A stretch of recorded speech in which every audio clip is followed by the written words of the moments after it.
Keep a fire burning red in a Georgia representing of a comes hard here. You know. Big up Kidaki, Buxton massive. Hey Babylon boy, you go on like you know, like come son. Red. Never joke, never joke, never joke. Oh, money never, money never, money never, money never, money never, money. I know what you conniving. Money never, money never, money never, money. You can keep your conniving money. When you been not for a bum, you have been tell me money. Now because your money done, you come with conniving money. When you had your pocket full, you have been tell me money. Now because your money done, you hustle for tell me money. Yes, money never, money never, money, money never, money, money. Now I don't want you conniving money. Neighbor, neighbor, joker. Neighbor, neighbor, joker. Neighbor, neighbor, joker. That's all the money that we walk. A 2 pound note and a kill that piece. A 2 pound note and a kill that piece. A 2 pound note and a kill that piece. This is all the money that we walk. I said money, neighbor, money, neighbor, money, money, neighbor, money, money. I don't want you conniving money. Oh, Joseph. Guyana and Guyanese, at home and abroad. Tune in the Guyanese Morning Time, hosted by Kadaki Amsterdam, where the sun always shines. Guyanese Morning Time, the people call it Guyanese Morning Time. Rhythm, Guyanese Morning Time. Intelligence and knowledge run the front line. We go again, Guyanese Morning Time. The people call it Guyanese Morning Time. Rhythm, Guyanese Morning Time. Intelligence and knowledge run the front line. We go again. We rise up early morning watching Comes TV, where wisdom and knowledge, yes, it is the key. Exposing corruption over land and sea, where the wicked politicians they try to trick me. Guyana is a land for everybody. With 6 races should live in harmony. Is one set of people getting oil money. Is one set of people doing the thievery. Guyanese Morning Time.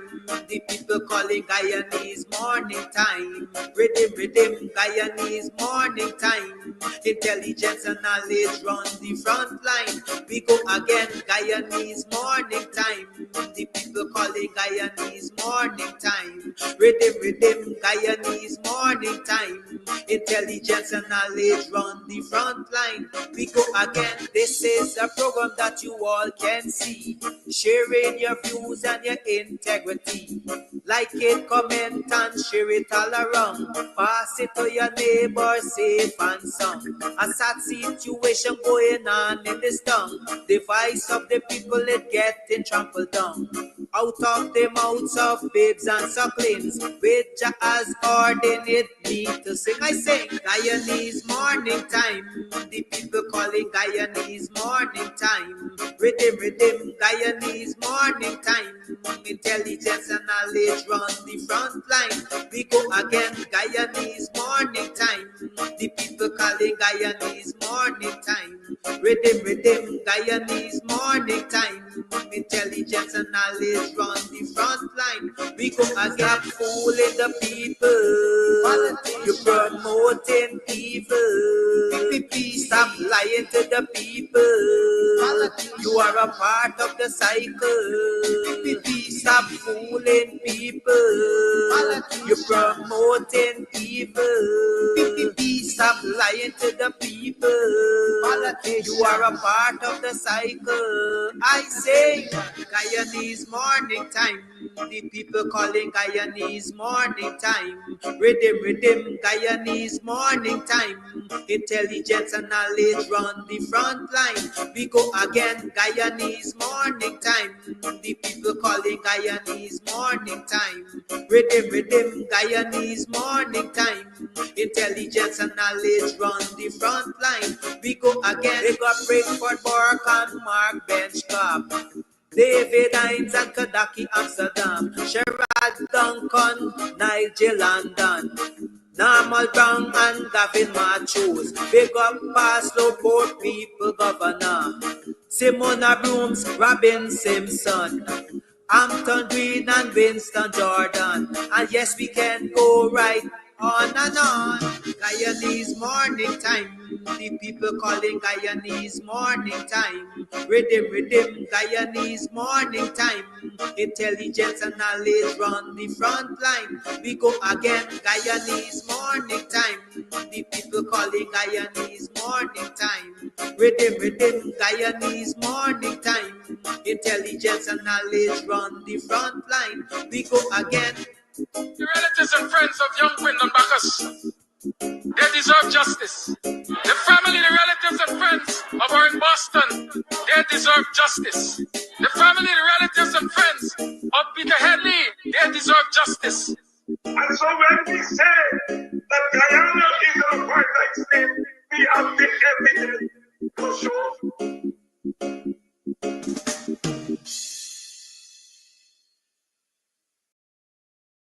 Don't be a victim. Beat the heat with EC crystals. Party ice in large and small quantities.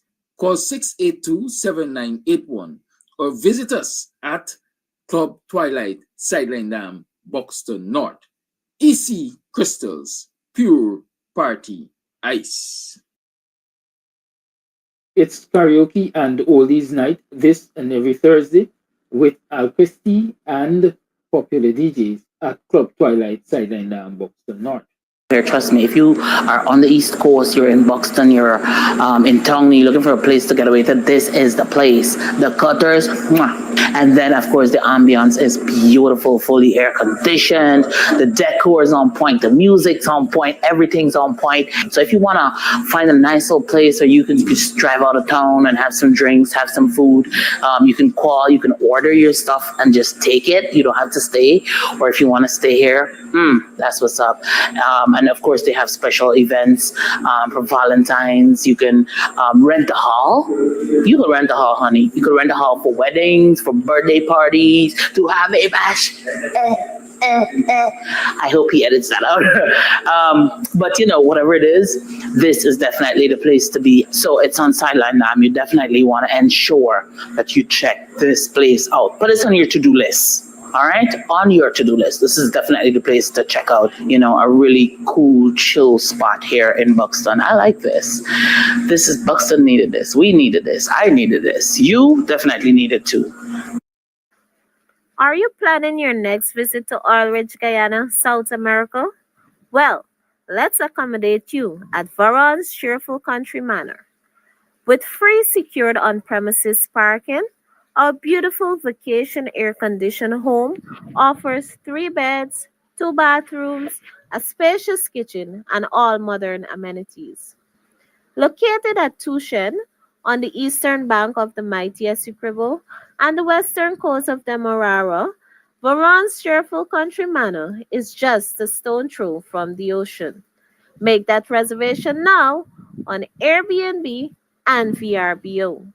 For contact, call us on 516-770-3053 or 592-685-3521. Make Varon's Cheerful Country Manor your home away from home. Comes out your son. You burn the swine when I want you shine. The tree of life, them I want you climb, cause them art no kind. Comes I say them art no kind. Buxton Massive, Kidaki, Red Hat. You can get meat anywhere, but for the best cuts of chicken, beef, pork, mutton, and lots more, check out T and W Harris Butcher Shop located in the East Rheinveld Market Meat section. Call us on 609-7168, 641-4494. Ask for Rastaman. T and W Harris Butcher Shop for the best in fresh cut meats and lots more.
like a good friend said, anytime these people. Morning, neighbor, morning. Y'all getting me loud and clear? Morning, neighbor, morning. How are you doing? How are you been? How was I last night? How was I yesterday? How are you wake up this morning? Y'all see me in my red jersey? Yo, lad. I'm rocking PPP colors this morning. But I ain't switching. Well, you're welcome to another program of Guyanese Morning Time. It is 7 hours 32 on the 4th of December in the year 2023. It's a Wednesday. And so on Wednesdays, we usually have Dr. Professor David Hines in the house. And he is in the house. You know, sometimes they say the more you look, the less you see. I am looking for Dr. Hines on WhatsApp to tell me, well, bye, are they in the studios? And here, Dr. Hines is sitting in the studio, waiting for me. So sometimes the more you look, the less you see. So I trust you had a good yesterday. I hope you were able to achieve some of those smart goals you set. I hope you rested well last night. I really sincerely hope that you have some amount of enthusiasm about moving forward in this country. I'm optimistic. I'm an optimist. I'm a positivist. I always see hope. But every day you listen and you hear things that make you really question where we're heading as a nation. Really question where we're heading as a nation. Imagine a process as simple as registering for the cash grant. There has to be claims of discrimination and disrespect. The declaration is that every person 18 years and older will get the cash grant. And it therefore means every person 18 years and older must register to get the cash grant. You know, that came after the declaration that everybody will get it, right? Good. So they rope you with the announcement that everybody will get it. And then they say everybody has to be registered to get it. And I received information yesterday that instead of making a public announcement with regard to the registration in Region 5, for yesterday, I'm being specific, yesterday, the PPP had a whisper campaign among their followers, and they had some bust mouth among the followers. And so a wider group of people learned that there was going to be a registration exercise yesterday. But if you were not identified as a PPP supporter, you were locked out. I don't know for how long, but you were locked out. Right? And that's the information that came. I see some folks who are asking for photographs and videos and so on. The one thing we need to remind people is that this country lives in fear. The citizens of this country live in fear of the PPP vindictiveness. And so the people who provided that information didn't want to take the chance to be caught videoing or photographing anyone to substantiate their claim. But I trust them because I know the PPP. And as of today, I'm going to try to make some time to go around to the registration centers in my area, especially because I think some kind of registration starts in Buxton today. And should go on to Saturday or something. The same goes for Annandale, I think. I think I'm going to get a roving camera and go around and see what's happening. So I'll keep you people posted. Anyhow, Dr. Hines is in the house. Dr. Hines, good morning. Welcome. Good morning, Brother Kadaki. Thank you. How are you doing? I am here. My apologies. For keeping you in the studio and not acknowledging your presence. I don't even have an idea of how long you were there. I just think anyhow. So I know last week you were enjoying Thanksgiving with your relatives. Most especially, I think, your mother. And so we didn't have you on last week. But here you are this week. So we're happy to have you this week. And of course, there are a number of issues which are still out there to be discussed. And I want to start with that press conference that GECOM had. After 4 years, I would say, GECOM hosted a press conference, or the chairman of GECOM hosted a press conference, and start to address a lot of the issues that the opposition has been raising over the years. And for me, one of the most glaring statements is I will resign when I feel like resigning, or when I am ready to resign, because the opposition has been calling on the chairperson for quite a while to resign, since they do not believe that she is serving in the best interest of Guyanese. In terms of our siding with the PPP for the majority of times, if not all of the times, when it comes to critical votes on things like biometrics and cleaning the voters lists and so on. Then there was that, I want to say, admission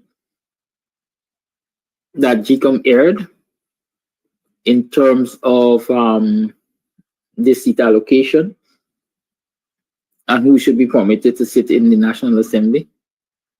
And of course, there was also admission that, listen, we got the list of people who are supposedly fraudulent voters from the opposition, but we didn't forward all of the information to the chief immigration officer. And we didn't share that information also with the CARICOM team that was supposed to be here as the most important interlocutor.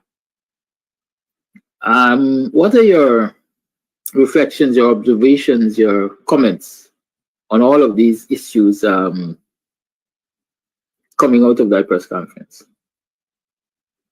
Well, good morning again to your viewers. You mentioned the chairman saying that she would resign when she wants to resign. There's no time limit, term limit. There's no time limit. And so she resigns when she wants to resign, unless she's forced to resign. So, you know, that is as straightforward as they come. As it relates to the mistake on the drawing this list, I have some mixed feelings on that. Clearly, legally, a mistake was made. Clearly, legally, a mistake was made. That is what the GECOM legal officer is saying.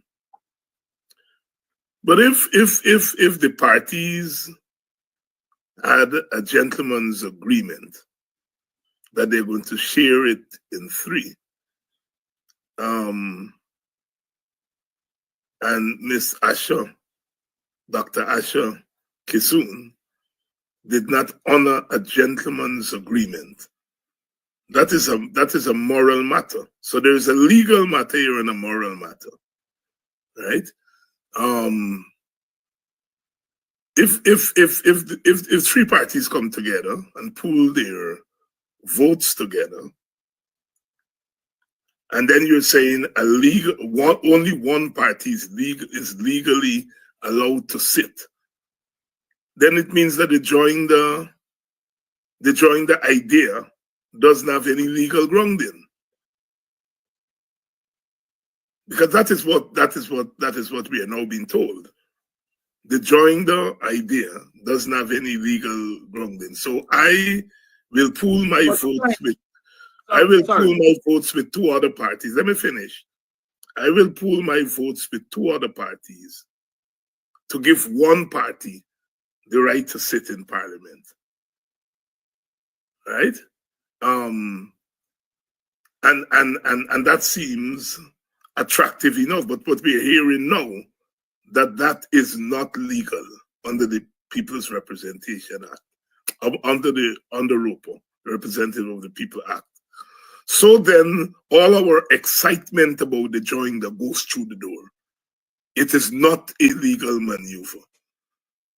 We were led to believe that it was a legal maneuver. We are now hearing that it is not a legal maneuver. legally only one party can sit. Morally, parties can share their seats. It seems as though it's legal for one party to split its seats among members on its list, but it is not legal for 3 parties or 4 parties to come together and split their seats. So it means all the excitement about the joining the list as a way of getting small parties a seat. It's really they're saying no, it's illegal. Yeah, you were asking. I want to say, obviously the Roper and the elections and allocation of seats and everything, Roper considers legality, not necessarily morality. Yes, no, that is what I'm saying. That's what I'm saying. The join the thing then goes through the window. I don't necessarily think that it is thrown through the window in totality. The join the thing can be used to put a party in. Yes, Parliament. that's what I'm saying. But why would I want to put a party and not put my party? But because out of recognition of maybe the significance of this particular party, some people might say, listen, we might not stand the best chance. Let us pool our resources. And this is generally, as some people might say, after the fact. Let us pool our resources. And whichever of these parties get the most, then we support them to go to the National Assembly. I think that is what the joint allows. But it doesn't necessarily allow all of the parties involved in the joint to identify a representative at some point in time to go to thing. It's not a coalition of sorts. No, I get what you are saying, but I am saying you don't need a joiner to do that. There's such a thing as leftover seats. That when you allocate seats, if a party gets the most seats on the leftover, that party gets in. So a party like the Liberty Party could have gotten in with what you call remain the votes. If it had a larger share of the votes remaining, it could get in. It doesn't need a joiner. I'm saying the joiner thing just got opposition people excited. And now they're finding out that it is legally not sound. It may be morally sound, but it's not legally sound. That is what we're in from GECOM. But then the question to ask is for further interrogation of this whole matter, not because the GECOM's legal officer says it is not legally sound, it means it is not legally sound. Shouldn't somebody ask the courts to quote unquote interpret the piece of legislation? Of course. I believe there is need for that matter. I noticed the AFC is making heavy weather of it, and I think they're in order. But for me, I'm telling you, for me, it's not the most important matter in the world. I'm telling you, I'm frank about that. Well, I would say to some extent, it might not be the most important, but it's an important matter in that it shows the failures obtaining at GECOM. For me, it borders on quote unquote incompetence, and for that alone, I think Claudette Singh should go. No, I hear what you're saying, but I am trying to be fair, Kadaki. All of us, including the AFC, all of us felt that GECOM was right in what they did. We are now realizing that they're not right. So, I mean, let's be fair. I am an analyst. GECOM is the authority. Hold on. GECOM is the authority. GECOM has a responsibility to get it right. I hear you. I hear you, but I'm being an analyst here. I'm not trying to score points on this issue. All right? All of us felt that they joined the thing, dividing the seat among the 3 was right. So all of us were wrong. GECOM, as the agency that runs an election, has to take the biggest hammer. I wasn't running an election. You were running it. AFC weren't running the election. So we could have been wrong. GECOM was running it, so they have to take. But let's be fair. All of us felt it was right to do what GECOM did. Sometimes in society, you know, we mustn't try to score points on everything. I mean, I can understand using that extra thing to hammer God and sing, but we have to. I mean, and I want to go down on record that I was wrong. I, like GECOM, felt that it was okay to do what they did, which is to divide the seat among 3 small parties. I felt that there was nothing legally and constitutionally wrong with it. I was wrong. All of us were wrong, and we should say that. GECOM, however, has to bear it because they're running an election, not me. But we can't sit there and pretend that we were right all the time and GECOM was wrong. No, all of us were wrong. From Ralph Ramkoran is the one who floated the idea first, and then the rest of us joined with him, and GECOM went along. Let's be correct here. Eh? I am very big on the fact that as politicians, we must not try to score points on everything and forget the flow of history. Thank you. And so we are now at the 11th hour. And among the things we've been asking GECOM to deal with is biometrics, clean voters list, and biometrics. I noticed, I read an article today that was talking about the cash grant, and it quoted Jagdeo, the second vice president, as saying that the adult population is approximately 600,000 persons. GECOM's electoral list has certainly surpassed that 600,000 mark. We have been asking all the time for the list to be sanitized, and most importantly, recently we've been saying that biometrics are important to reduce the possibility of fraudulent votes.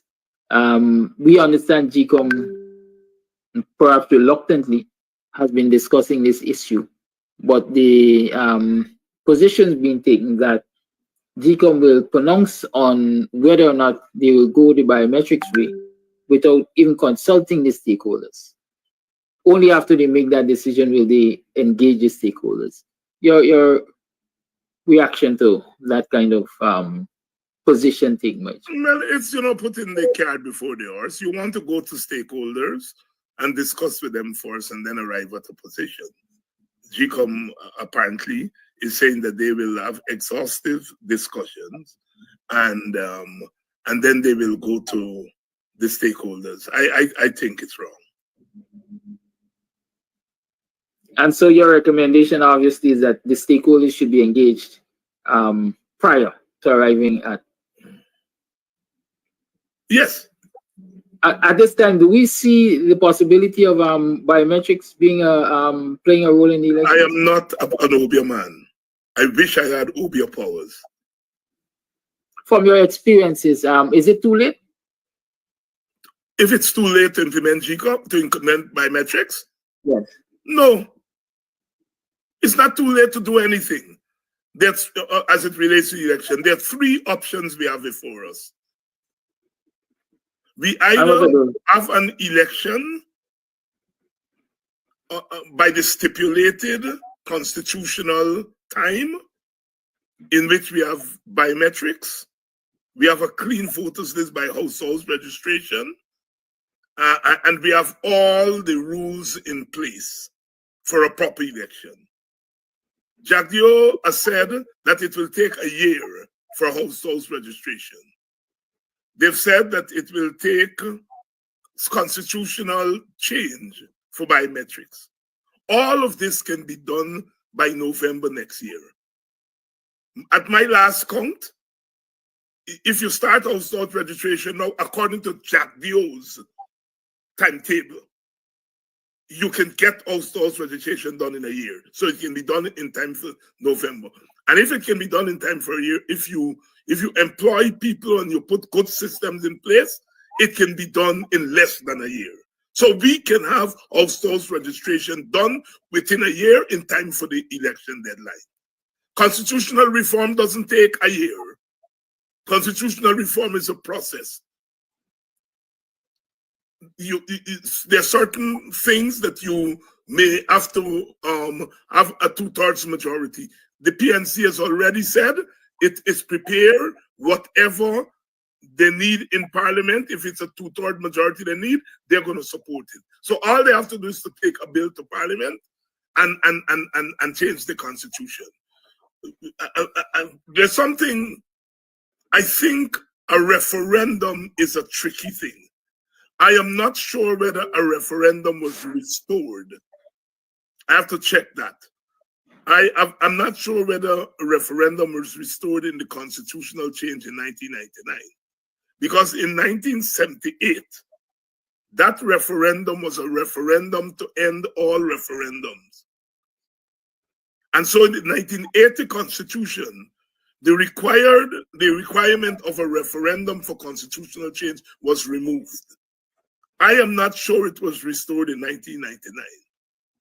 And so therefore, a referendum for constitutional change, I think, is not in our Constitution. It was taken out of the 1980 Constitution. Which means to have constitutional change, you'll have to have a 2/3 majority. And I am saying that can be done in less than a year, in less than a couple of months. So it is possible to get biometrics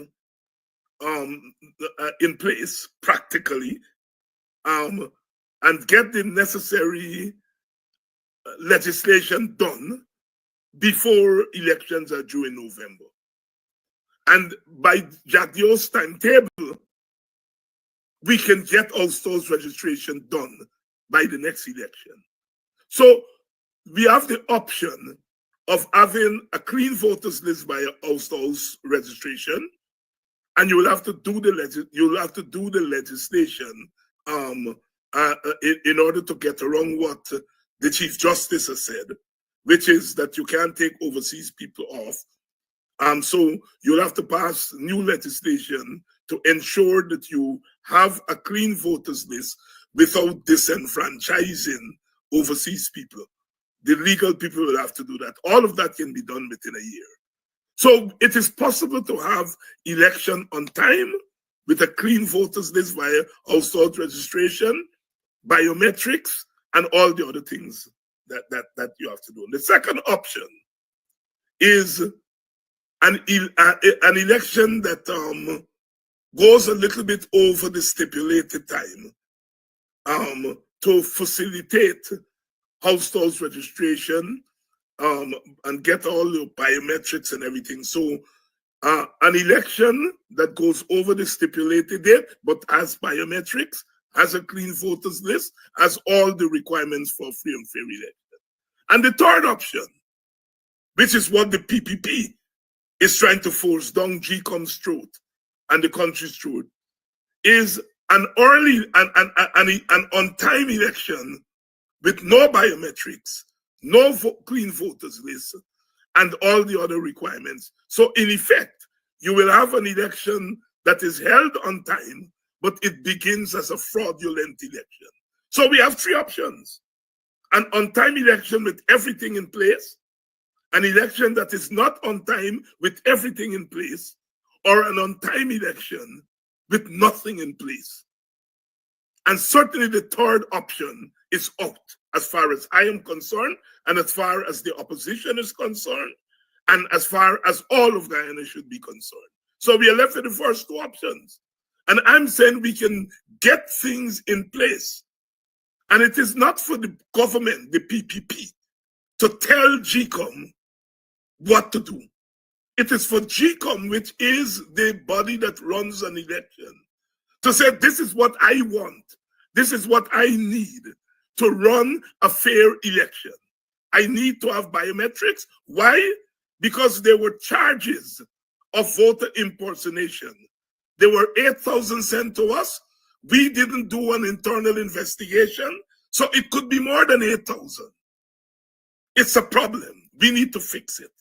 And we can't fix it with the outdated fingerprints that we have. So we have to have biometrics. All right? This voters list that is as large as the population, or even larger than the population, we don't know yet because we haven't seen the census. This is a problem. We need to fix it.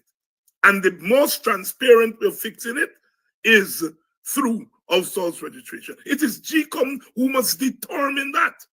And what GECOM determine it, then the legislative body now moves to facilitate GECOM's request through the legal framework. It is not the other way around, where you tell GECOM it can be done, so don't consider it. It is GECOM to say, these are the tools I need to build a proper house. The contractor says, these are the tools I need to build a proper house. And then he or she tells the person who's building the house, this is what I need. And the person whose house is being built then provide the contractor. But the PPP is trying to direct GECOM.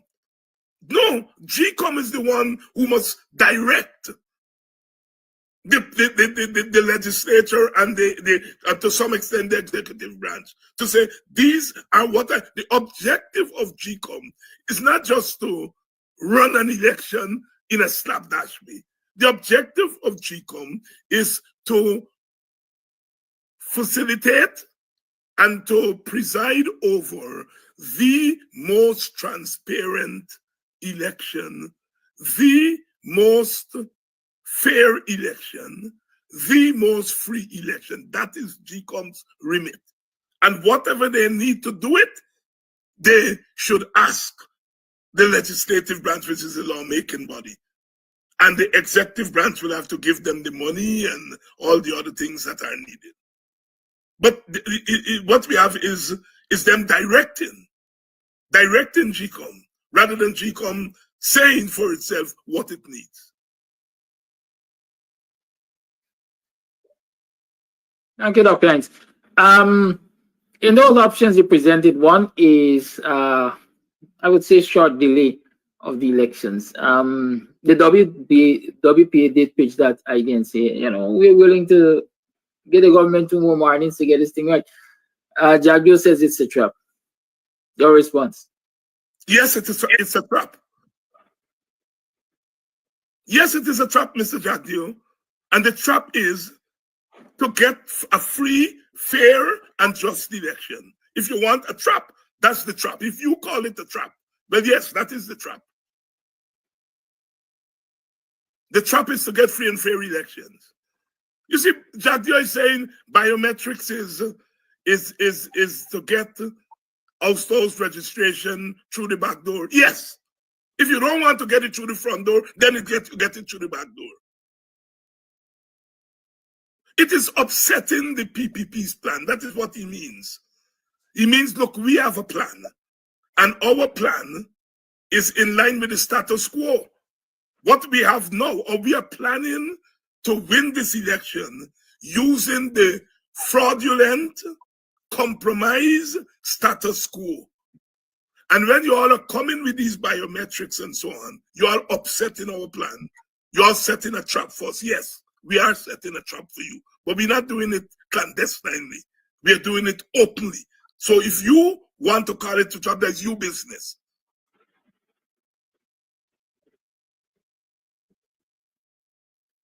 Thank you. Is it a dereliction of duty? Can we consider it a dereliction of duty that the chairperson or GECOM as a commission has failed to give up all of those lists with the names of people who the opposition presented them as fraudulent voters? And is it a cop-out? Well, when Khaled Singh says GECOM doesn't have the authority to deal with this thing. It is the courts that would have to pronounce on it. I dare say, referencing the way of petition to really see whether or not the elections were credible. And she couldn't deal with the list because GECOM doesn't have that authority, etc., etc. What are your interpretations of that sun dancing, as I call it? Well, you're saying a couple of things there. dereliction of duty, cop out, sand dance. It is all of those. It's all of those. Listen, when Claudette Singh got the list, in fairness to her, she began to act on it. She sent 2 samples to the chief immigration officer. First of all, she said, you all put aside that number. And she sent the samples. She was correct in doing that. The chief immigration officer sent back the sample. In the first sample, he said 173 out of 205 of these people were not. I don't have the direct number for the second sample. I know 99 of the people in the second sample were not here. So in the first 2 samples, it was 173 and 99, which is what, 272? So at least 272 people were not in the country from a small sample of the 8,000 and more. She did the right thing. She didn't say at that time, when she was presented with this list, she didn't say this is a matter for a petition. She went ahead and started to do what GECOM is mandated to do, and which GECOM was on course to do, which is to investigate alleged wrongdoing before the election was called. So she did what we are saying now is the right thing to do.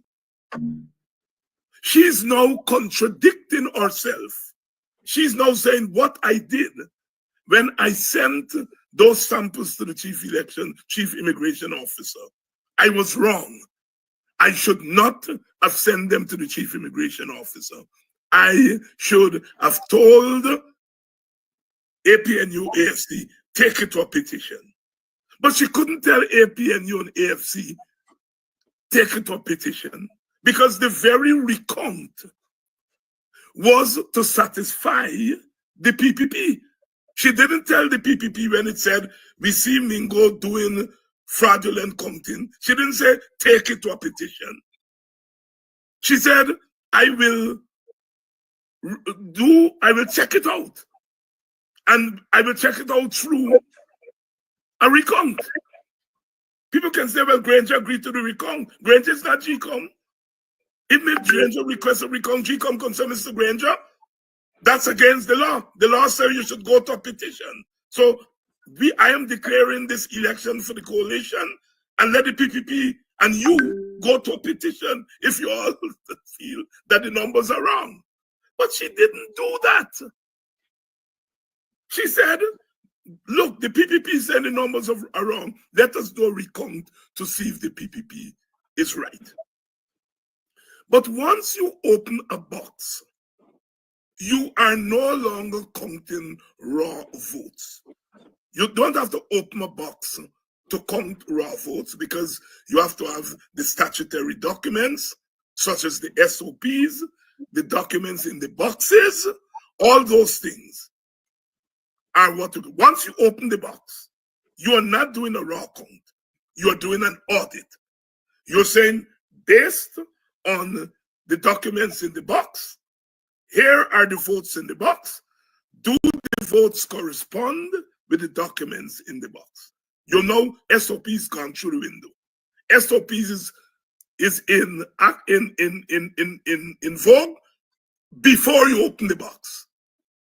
SOPs, you decide an election based on SOPs before you open the box. To the SOPs in Region 4, the APNU AFC had won. The PPP said, no, our SOPs is not showing what Mingo and others are declaring. The chairman said, the only way I can think that open the box. Once you open the box, you're not dealing with SOPs anymore. You're dealing with what's in the box. And once you open the box now, and you find that there are 12,000 votes in 47 boxes with no statutory documents, you cannot verify the votes in the box against the documents. The documents would have shown so many people voted at this location. You count and you verify it against the documents. There are no documents, so you cannot verify those votes. Lowenfield was so right. He was right. Okay, now you have 8,000 voters that are said to be people who are not in the country. You did the right thing. You send them to the immigration officer and let the immigration officer advise you, because he's the authority. Let him advise you how many people were in the country or not in the country at that time. And so once you open the box and you start to see these things, you are bound by the logic of what you are doing to take them into consideration in making your declaration. That is why you open the boxes. SOPs are there to determine an election before you open a box. Once you open the box, you're not talking about SOPs. You're talking about what's in the boxes. Are there valid votes or not? How can a vote be valid if you cannot measure that vote against the statutory document? How can a vote be valid if somebody has voted and they're not in the country? And let's say 5,000 of those 8,000 people were not in the country. That's one seat. The election was decided by one seat. Let's take the 12,000 votes in the 47 boxes. That's two seats. The election was determined by one seat. So on those two counts, it is possible the election result that was declared could have been overturned. And so therefore what GECOM in effect did with the casting vote of the chair is to declare an election knowingly that there was potential fraud.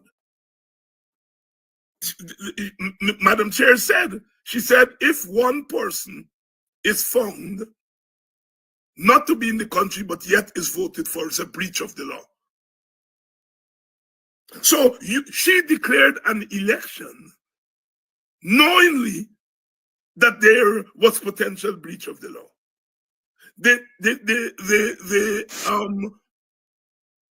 legal advisor to GECOM, when pressed by Dennis Chabral, what does the law say about what should be in a box?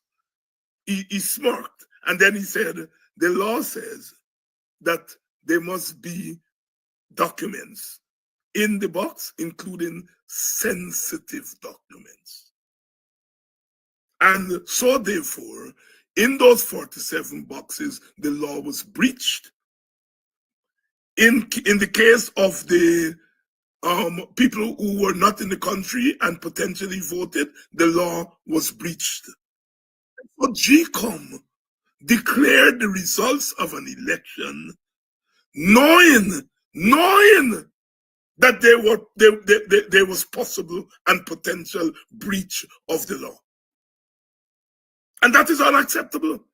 And then to compound matters, they failed to do an internal review, not an investigation.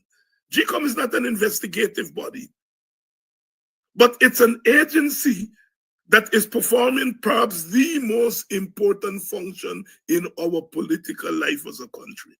And that is to determine who governs.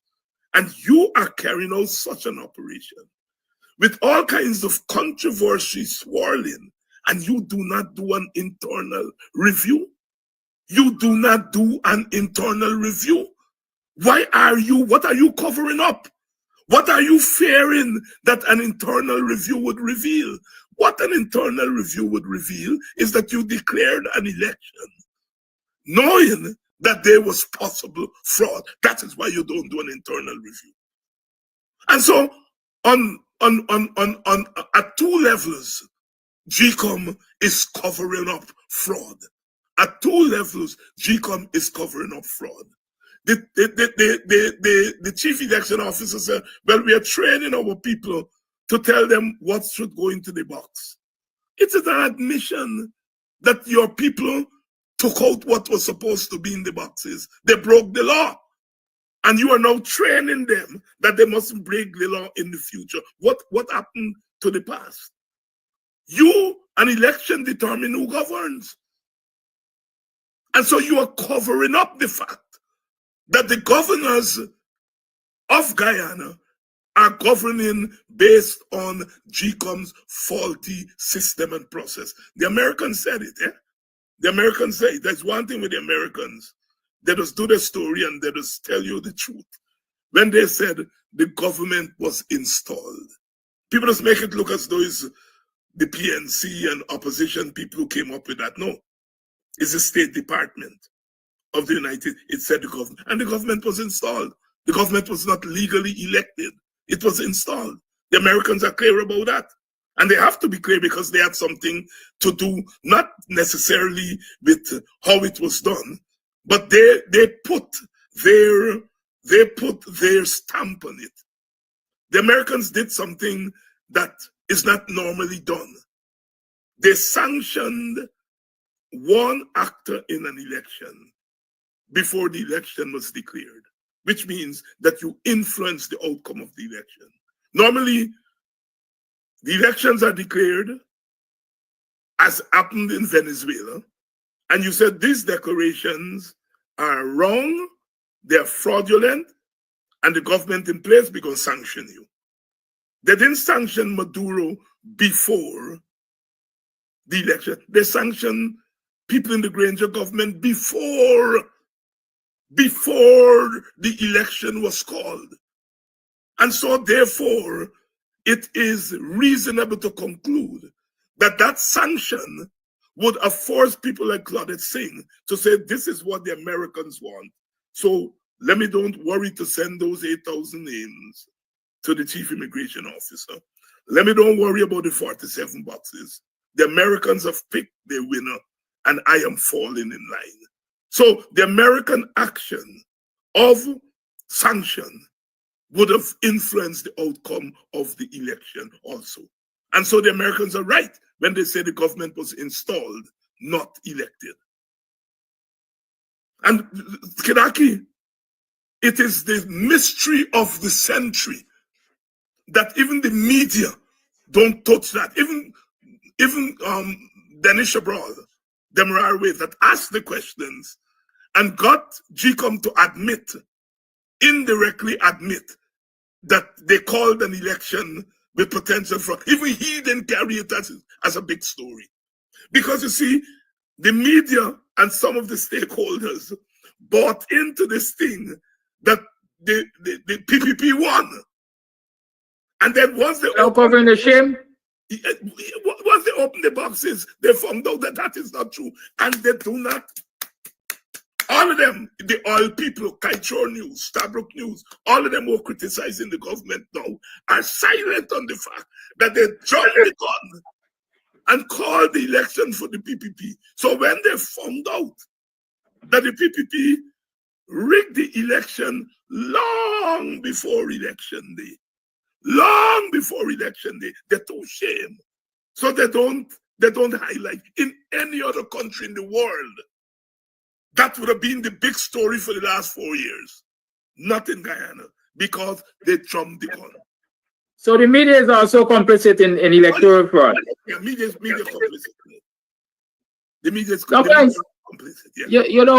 In the discourse, we talked about the U.S. government basically installing the PPP government, and that installation happened when Trump was in power. No, I didn't say that the U.S. government installed the PPP. I said the PPP was an installed regime. Okay. The U.S. government influenced the outcome by putting sanctions. Because once you put sanctions, you are the most powerful country in the world. You are signaling to those who are controlling the elections, this is the way. And so you influence their action to declare an election with knowingly that there was fraud taking place. So you influence the outcome. Right. Very well. That you mentioned again, I would really like to know how many persons were sanctioned in that period. But I guess we will never know. Mr. Winston Jordan is usually on your program. I think he's coming on tomorrow. I must ask you that question. He would know he was in the government. I think he might be on. If I know, Winston might be on him here this morning. So, yes, he's on. I am sure he's on. I saw him make a comment earlier. Ask Winston. If he's in the mood, he might tell you. Yeah, but he might very well tell you that, listen, man, I'm responsible for finance, not immigration. I can tell you that Winston wasn't sanctioned. I can tell you that. I can tell you that Winston wasn't sanctioned. I think I know who got sanctioned, but like Winston, I wasn't part of the government, and so I don't know. But I do know. I think I know who were sanctioned. All right, so it's not my business to make it public.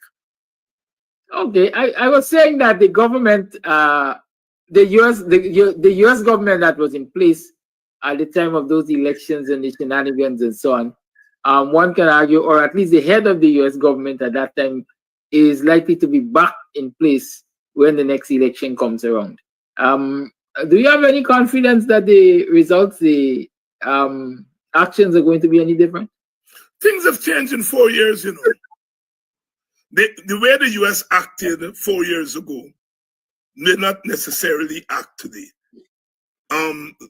Remember, Venezuela was at the center of the U.S. action in Guyana. U.S. action in Guyana was determined by two things: their design for Venezuela and the fact that oil. They just started to pump oil here, and they have to look after their investment. So those two factors. Maybe there were other factors at play, but those were the two major factors. Now, over the last 4 years, there have been changes.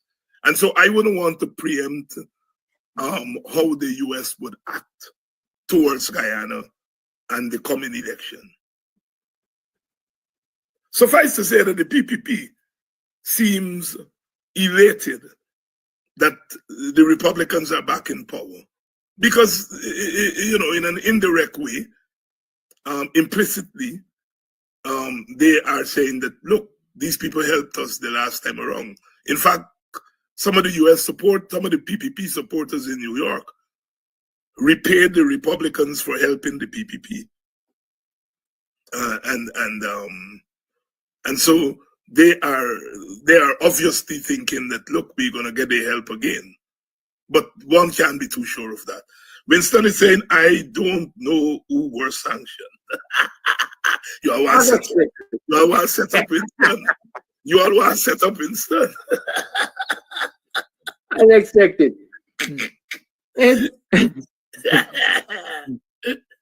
Winston big and stupid. It's now 30 minutes past. You know, in other territories, I think information like such as these would have been known by now. Guyana is such a secretive place. And now that I'm talking about secretive, I'm sure you recognize that last week, I think it was mentioned that the PPP is going to Parliament to change or to implement some law so that citizens can have access to data or information, as they say. How long we have had an information czar that has not produced for the public's consumption or has not given the public access to any information coming out of the state? Yeah, there's the Information Commission that doesn't do that. But in fairness, in most countries in the world, there are laws that determine when and how certain information are put out there. And I'm not sure that we have those kinds of laws. And I think that's what they may be hinting at. The thing is that they may be wanting to pass a law to prevent us from getting information, not a law that says that, you know, like in the Americans, they have the Freedom of Information Act, that after a certain number of years, certain information should be known to the public or it's available to the public. You see, a government can hide behind national security. Take this issue with the plane that went down. They've done their investigation. They say it is with the president and I assume other agencies of government. But they're saying it is up to the president. This is what Jerry Govaya was saying yesterday, that it's up to the president to reveal or not reveal that information to the public, and that the president may take into consideration national security concerns. But I read a story a few hours ago where other defense experts are saying that in the past, such investigations, the outcome of those investigations were made public. And so it is not true that such information has not or should not be made public. Politically, if the government is going to the length that they're going, apparently not to reveal the information, then we have to conclude that there is information in that investigation that is going to make the government look bad. This government, and most government in the world, would not put information out there that will make it look bad. And that is why you have laws. And I am not sure that we have a Freedom of Information Act. I am not sure that we have. And so, therefore, it's left to the executive to determine whether it will reveal the information or not. And this executive is deciding, unlike other executives, not to reveal the information.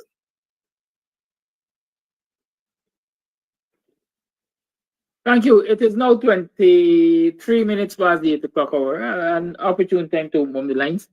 Anything else you want to adjust before I do so? No, my brother, it's your show. Yes, but you're my guest and you have to be hospitable, not hostile. Your pension for democracy has increased considerably. We're approaching an election, sir. Call your line. Thank you very much, brother. Call your on. Morning of times. Good morning, my brother. At times I'm brother Kadaki. You know, with the works that first Dr. Hines, Brother Kadaki, Brother Sherrod Duncan, Brother Mark Benstrap, Brother Paul Slow, and the rest of the brothers and sisters who keeping we supporters of the opposition, the people that are being fooled and being disrespected and got to be submitted to the corruption that is going on in the country. With the kind of works that y'all putting out, because this is real and honest work that y'all been putting out. We can't afford, Dr. Hines and Brother Kadaki, we can't afford that come next election, whosoever is the presidential candidate at the end of that election, for that person to stand on a podium to tell us that the struggle continue and we got to continue to hold this wicked government accountable, and we can't afford that. We really can't afford that. And I was listening that times to Brother GHK Lal on your program last night. And just what Brother GHK Lal was saying last night concerning the opposition. We've been seeing that a lot. We the people were coming on programs and we've been sharing our views. And Dr. Hines and Brother Kadaki, with all fairness and with all due respect and the love for what y'all doing and y'all enforcing, y'all beat me up bad because y'all say we rushing the thing and we got to get the faith, we got to think of we picking up on the opposition leaders and things. Thanks to the heavens that are intelligent and a respectable brother as Brother GHK Lal could have been on your show that times and see the things exactly what we've been seeing. You understand? We have a very weak opposition leadership, and by extension, the leader of our opposition. We love our leader. We love our leaders in the opposition. We love the leadership of the opposition. We do love them. We do want them to be successful. We do want them to succeed. But the route they're taking is one which would not lead them and would not lead us down that road to see the back of this wicked government, meaning the people. We mostly, the leadership and the leader of the opposition mostly is doing the things that they're doing is mostly giving the PPP government, giving them the keys to that runaway train. Jab on them, because when our opposition leaders going to stand and try to verify and try to state the reason why Brother GHK told that last night, the reason why you're not going certain type of protest is like giving them the keys to do what you want. And the sad thing about it is that the respond is that all we have to wait on is to win an election which we see the machinery so tainted. The government have all the controls, and you said it at times, the government have all the control over the system, which is GECOM, which is there to deal with a free and fair election. The government is running rough over the GECOM, and because of that, we can't sure that we could be able to say, well, get through with a free and fair election. You understand? And our leadership, our leaders making it look like that is the only way we could be able to be strong and get a voice and so on. And I know that we know that the opposition is a very important body in our government. It's very, very important, but they're not showing it out that they're very important, because that other ways you could be able to hold this government accountable and lift the hope of the people to show that you're strong and you're doing things. You're doing things. That is why last night, Brother GHK said that it got to be more militant, not meaning that you got to pick up a gun or you got to pick up this and go and lash down and beat down and that kind of thing. And those are the impressions that Brother Arvin is giving us. That why you won't be in a protest, because and that is such a petty kind of reasoning to say that we're not going into doing certain kind of protest because the government would want to infiltrate and try to put people in there. Imagine Brother Arby saying that in this time, the information age where social media is so up, is trying to say that PPP is going to do things and the world is going to give the impression that we are bad. When we could able to use that same, just how we see it in the PPP, we could able to stand and show the world that it is not us that going on that and that going on with that, and make it known that it's the PPP is what doing that to us. And one of the examples is that Brother Nigel London bring down a big figure in the PPP, which is Darren Lal. Bring him down for that rape allegation. That time from Brother Kadaki, not a shot didn't fire. Nobody didn't go to jail, didn't get locked up or nothing at all. It's not the things you do, it's how we do it. And our leadership, and by extension, the leaders need to know that, because this is a very serious time.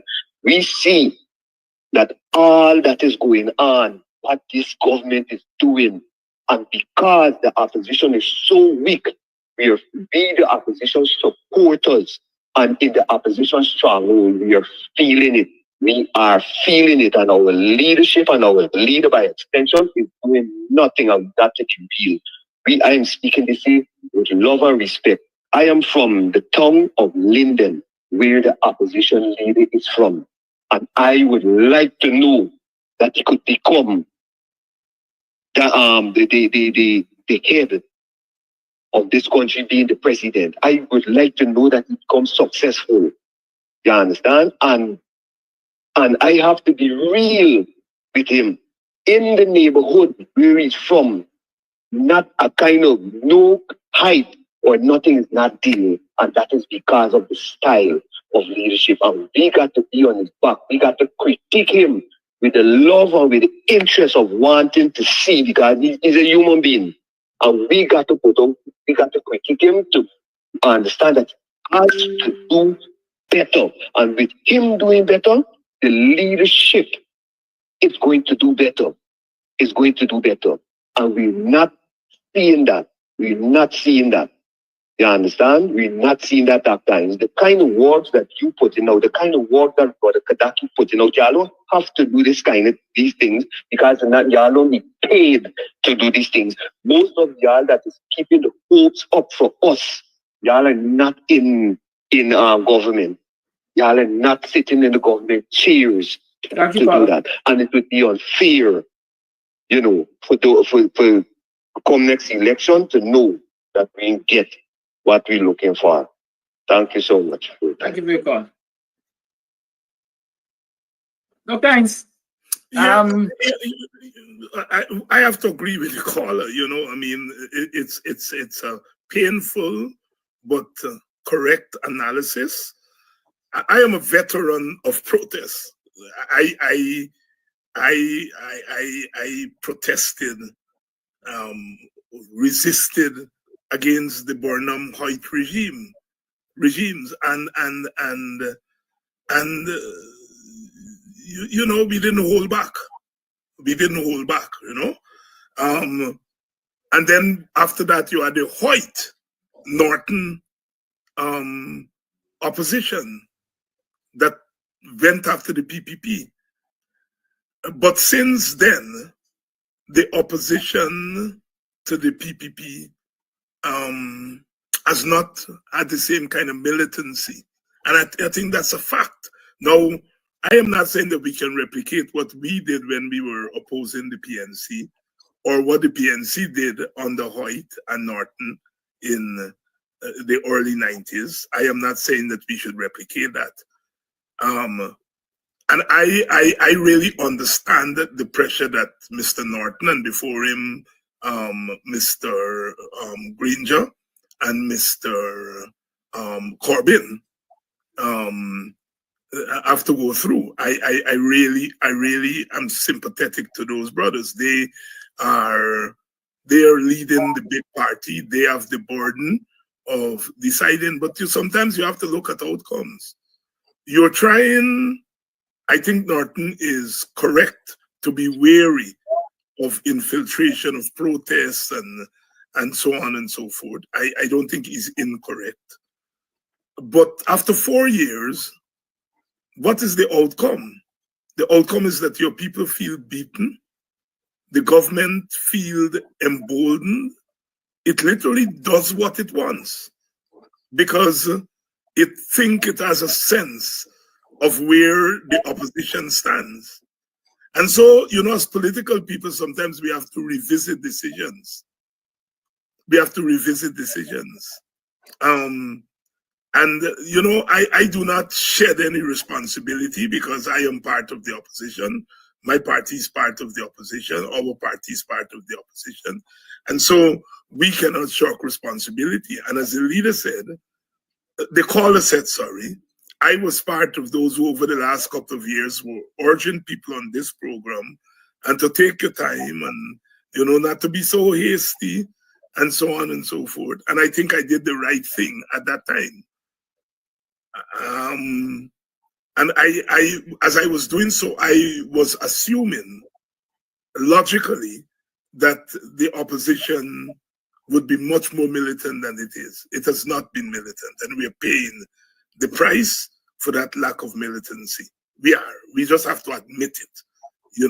Our people are beaten down. I don't know, without these programs that we do to keep people's spirit up, give them information and, expose the government, what it would be.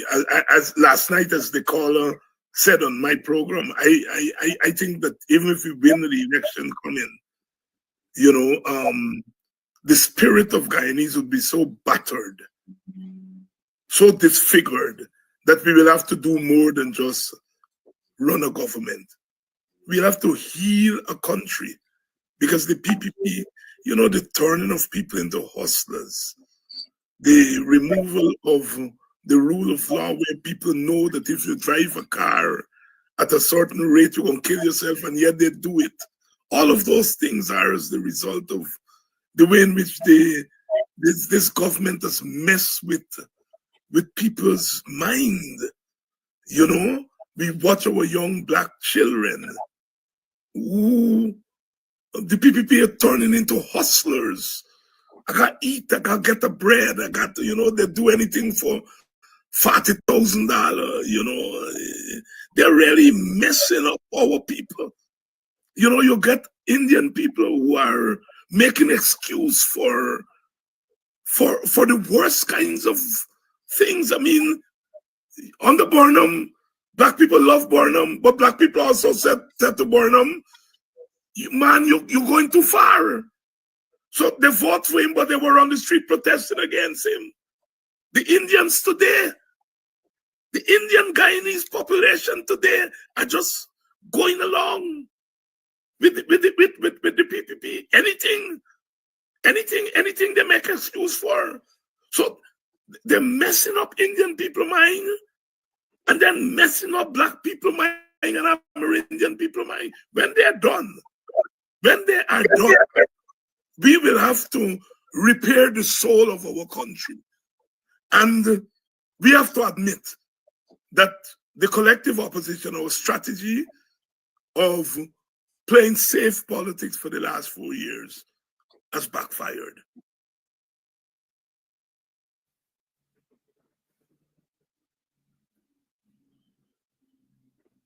Let's go to voice notes.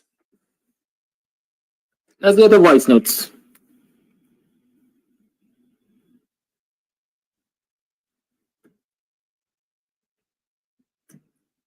Good morning, Mr. Amsterdam. You know, it's the same thing you're saying, and you keep saying over and over.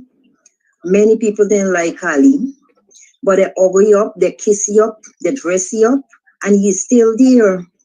Now this guy come this morning, I'm not going to tear him down, but I'm just saying, is we people destroying our own selves. Because it isn't far from election. You're going to come out and say, oh, the young people are like Norton. This is what I'm going to get in their head. But if you said, well, all right, Norton is not our best candidate, but we have Mr. Norton, and let us as young people, or we want the young people to rally around him.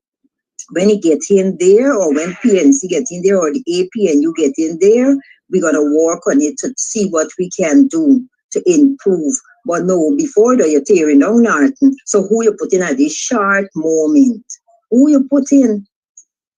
We destroying ourselves. Let us all stand together, rally around Mr. Norton just to get out the PPP, and then we're going to take it from there. Give people a chance to see what they can do. If you're looking for sweetness to get inside that basket, I got the old market.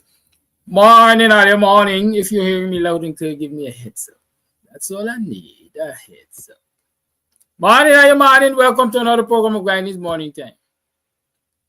I am your host, Kidaki Amsterdam. It is now 26 minutes to the 8 o'clock hour on the 5th of December in the year 2024. Christmas is upon us. It's the month of the nativity. Yeah? Yes, morning, are you morning? How are you been? How was yesterday? How was I last night? How you wake up this morning? What were you able to achieve yesterday? Was yesterday promising? You went to bed feeling optimistic that today is going to be a better day? Y'all talk to me. I know that the government got the cash grant registration running all over the place, like wildfire. They started BUXTONIAN yesterday. I think they started Annandale yesterday too. They're all over the place doing cash grant registration. But you know what? As is usual, the incompetence is showing. The incompetence is showing. I know for a fact that there are many people who were tasked or who have been employed, who have been identified to work with the registration team, but they were not properly trained. They had a few hours of training, and the training was supposed to be continued and completed before registration got started, and I can tell you there are lots of people who are complaining today that they never completed the registration process, the training process for registration, but they are now tasked with facilitating registration of citizens for the cash grant. I understand also they're walking around with a lot of half-dead devices like the ones, like some of the people in the PPP. Let me just say that. A lot of the devices are not functional. They're not functioning properly, number one. And number two, how do you turn up to register hundreds of persons and your device is not fully charged? And there's no capability of getting them charged while you are in the process of doing registration. It's not incompetence. It's not poor planning, poor execution.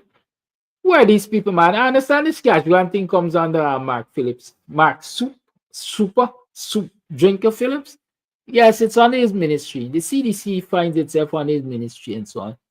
And so he's responsible for disaster preparedness and so on. But like the man and his ministry and his what do I call him? Subordinates are a disaster unto themselves and the people of this country. There are many people who went to get registered yesterday and their information could not have been captured or captured accurately. And so they have to return another day. That's the kind of abuse I'm talking about coming from the state. If the state can't get it right, then what? If the state cannot get it right, then what? Because people are so desperately in need. They're so poor. You're abusing them to get that lowly 400 plus US dollars. They gotta make 2 trips to get registered for it. And then I understand in some places where people got registered, they were told that the ID cards will not be able to suffice. They will not be able to use the ID cards that they presented to collect their cash grant. So if you register me with an ID card, how you telling me I can't collect the cash grant with it? What I gotta do? I gotta go and get a new ID card. How quickly can I get a new ID card?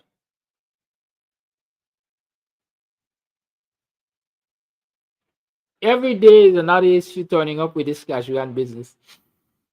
Every day. People are asking me, Mr. Amsterdam, you ain't going to collect your money? Mr. Amsterdam's position is simple.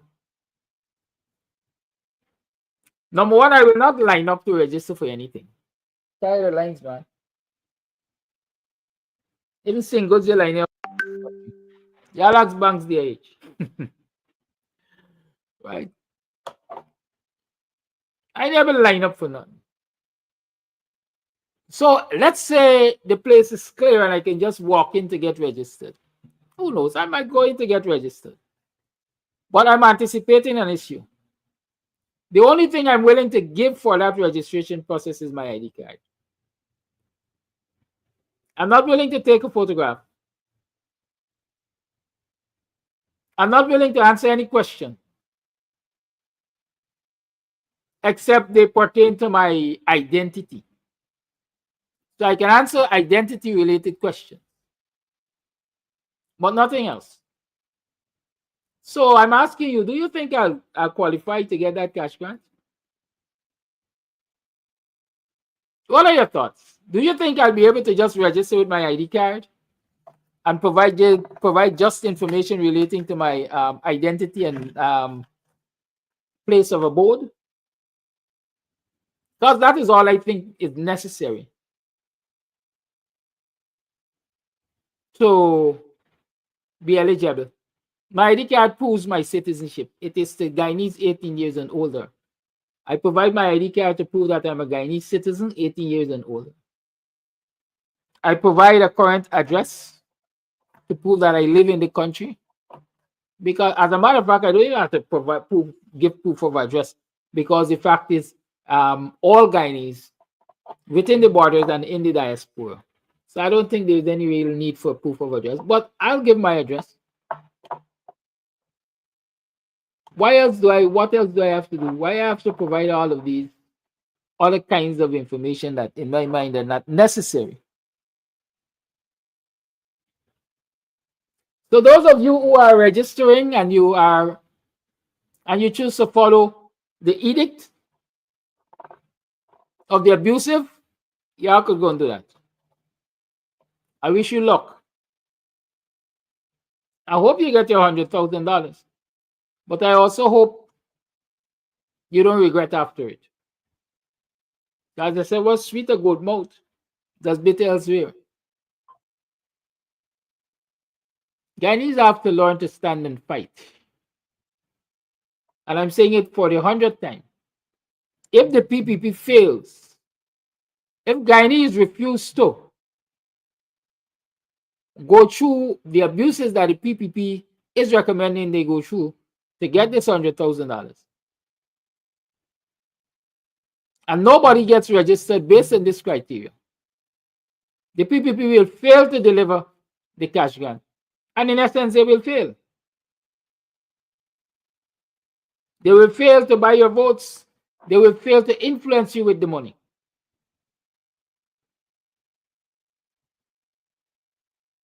I'm not going to help anybody to oppress me. Not me. Not my next generation. I won't be helping that cause. And so my position is simple. Unless they only need an ID card and me answering a few basic questions to my identity and place of abode,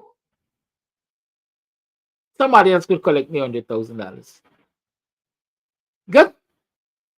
The cane harvesters, the Gaisuko workers didn't have to jump through hoops to get it. The fishermen,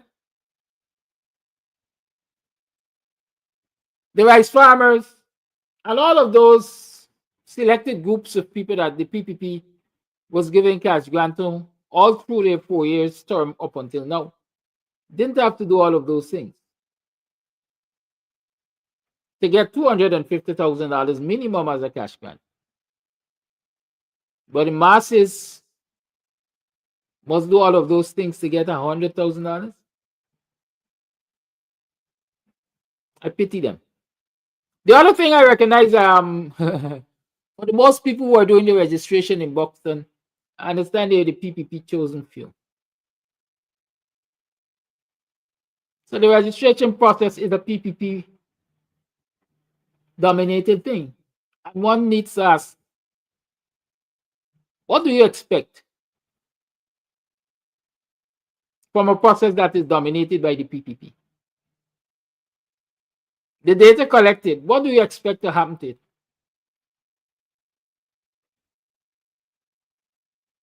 The PPP is going to create their own database. Even as the government creates a database. But they will be used for different purposes. Don't forget that Starlink is now in the picture. It's 17 minutes to the 8 o'clock hour. It's Thursday. I don't want to stand between yourself and Mr. Jordan for too long. So I will just call Mr. Jordan and let's get the show on the road. I will also encourage you to, remember to support the program through Cash App and Zelle. And those of you who would like to send your contributions via the money transfer agencies, please do consult us first so that we can give you the necessary guidance, right?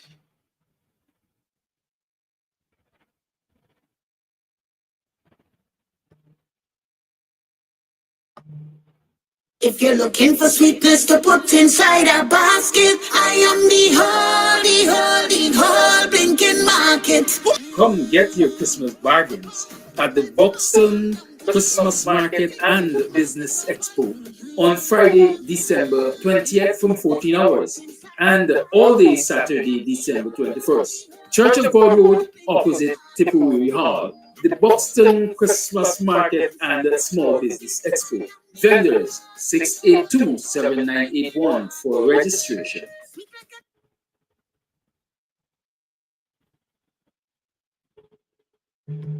If you're looking for sweetness to put inside a basket, I am the whole blinking market.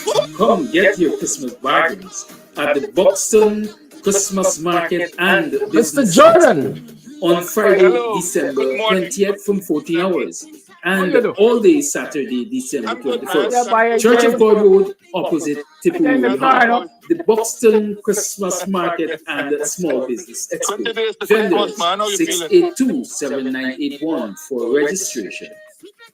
No If you- different to how I felt yesterday. Christmas wise, Oh. that is. Oh man, you can't do that, man. We I'm all not- look forward to we all look forward to Christmas regardless of our station in life. No, Mr. John, you gotta speak for yourself. But I look forward to Christmas. That's the You know, thing. That's the thing. I look forward to Christmas. It brings the little boy out of me. That's the And thing. every so often you need that kind of upliftment. You need that kind of peace in your mind and so on. So you must be able to look forward to something in life, you know. That's especially when you're living in a place in this Dubai place. You understand? You know. I heard you this morning on the cash grants, and a lot of what you were saying was actually true. I actually, unlike you, I decided to register because I'm not about to give the government my $100,000, my hard-earned $100,000. In fact, I'm not in the business of giving the government a single cent that is due to me. However, how many onerous conditions they put in there? There's no question where my vote is going. They can't buy my vote and so on. So I think we have to spend the rest of the time educating those who are not so conscious. You have to continuously educate them that the money is theirs and their vote also is theirs. And it's very important. A lot of the background work as it relates to our four parents is not being done continuously. And therefore, a lot of our folks, especially the younger folks, are like sheep out there, lost in the wilderness, and being able to be easily picked up by voracious lions and tigers, you know. So we have to counter that position by continuously educating them. Not for them not to accept the 100,000 or so on, but to go and accept the 100,000 and make them conscious in two ways. One, in terms of the importance of their vote, the struggle of their four parents, and so on, and why it's important for them to utilize that weapon called the vote wisely. And two, the money that they are getting, how deferred gratification can result in significant wealth through the years, you know. So while it's 100,000 and it may not sound big, and while you can use every excuse in the book that, oh, this got to pay off debts and so on, I still think that courses and lessons and teachings in the ways of how to save, how to defer consumption and gratification for more progressive wealth creation and so on down the road will be advice that we can give not only to the younger folks, but those also who have retired, because too many people retire into their rocking chairs and so on. And I'm sure they still have productive lives for which they can earn. So that is what I would suggest. I went yesterday to register for the cash grant and so on. And the questions were minimal. Of course, the obligatory picture was taken. And I had an interesting experience that I witnessed. There was someone in front of me who had an ID card. And the girl, for all that is worth, says that ID card was too dark. Her picture was dark. I took a quick look and saw that the picture was dark.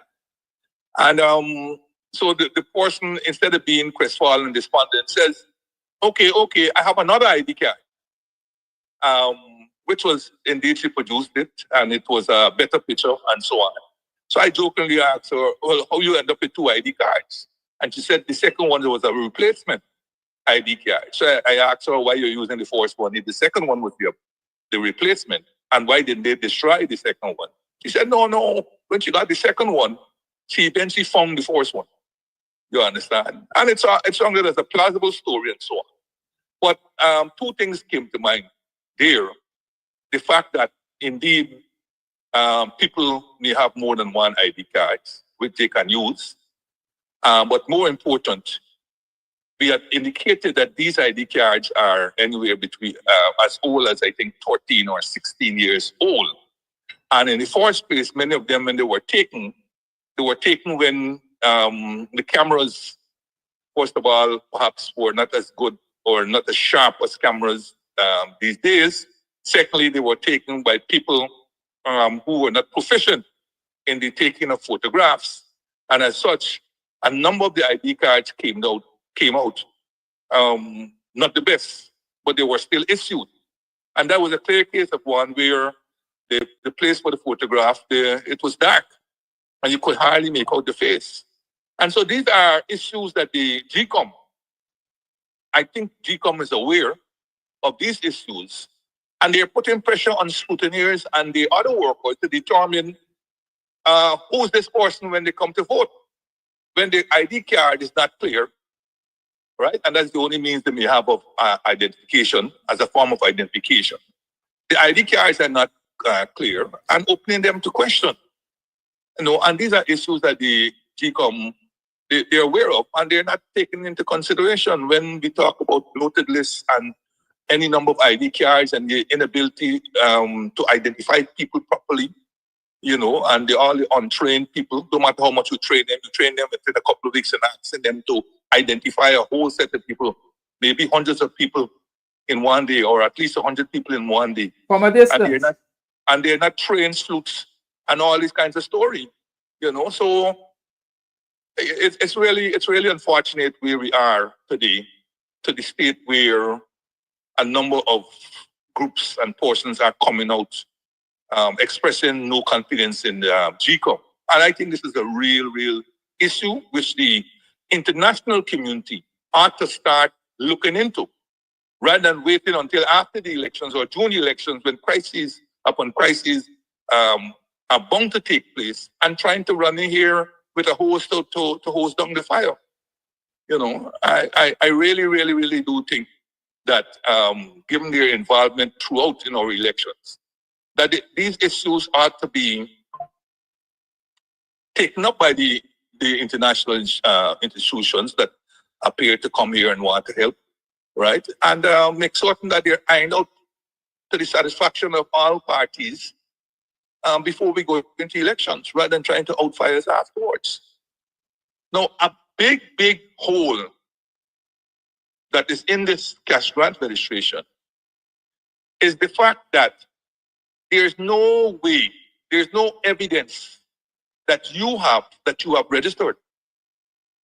It dawned upon me as I looked at it that even though I registered, I have no evidence that I registered, because the money is not being paid instantaneously. It's being paid down the road. And so when I turn up, they could say, well, listen, we don't have you in our database. And I have no evidence that I have registered. This is a concerning issue, especially when I read a letter in today's papers by Mr. Parker of Letem, who clearly registered along with his family. His family got the checks, but he didn't get his. And up to now, they still can't tell him why his check is not available. And I don't know how that matter is going to end. I hope it ends quickly and ends in his favor. But this is indeed throw up into light a real problem. So you can register. If they don't like you, for whatever reason they saw your name there, especially where they know where you live and so on, you're a troublemaker and so on, all the other checks can be cut except yours. And then they could say that, well, you didn't register. Or Yes, you might say you registered, but we didn't capture it.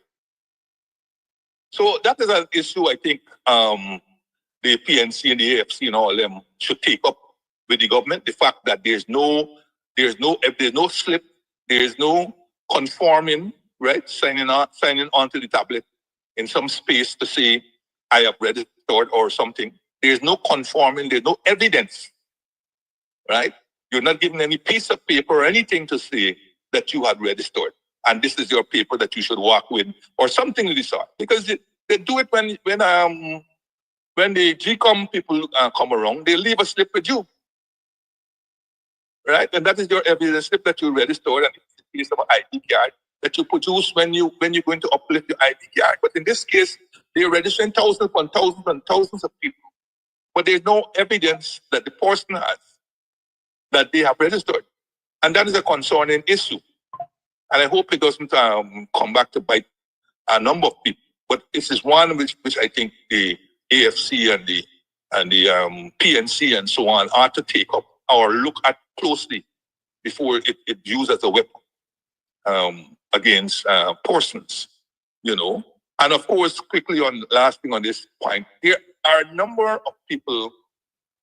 Well, one of the things I'm not hearing from the government is the fact that those who are going to be 18 on the 1st of January 2015 can also register, right? They're not making this clear in their PSAs. In fact, that whole issue for January 1st, 2025 has disappeared altogether. It is not being made clear that those who can register are those who are 18 and over currently, or those who will be 18 as at 1st January 2025. That issue is not being made clear, and I wish the PSAs of the government will make that absolutely clear. Because it seems those set of people seem to have got lost in translation. And of course, the government is not saying in any announcement what will happen. A, if you didn't register within the dates that they have for registration. So you come into my area and you say, we are registering over these 4 or 5 days. Okay, for whatever reason, I could not register in those 4 or 5 days. Right? And I'm speaking here strictly of people who are in the country. What happens? How can I get registered? I'm eligible on the fact that I'm 18 and above or above. I'm eligible because I'm Guyanese. I'm eligible because I have an ID card or a passport. But I could not get to register within those 4 or 5 stipulated days. What do I do? Where do I go? This is not being made clear, right? Secondly, there seems to be, as you rightly said, all kinds of confusion.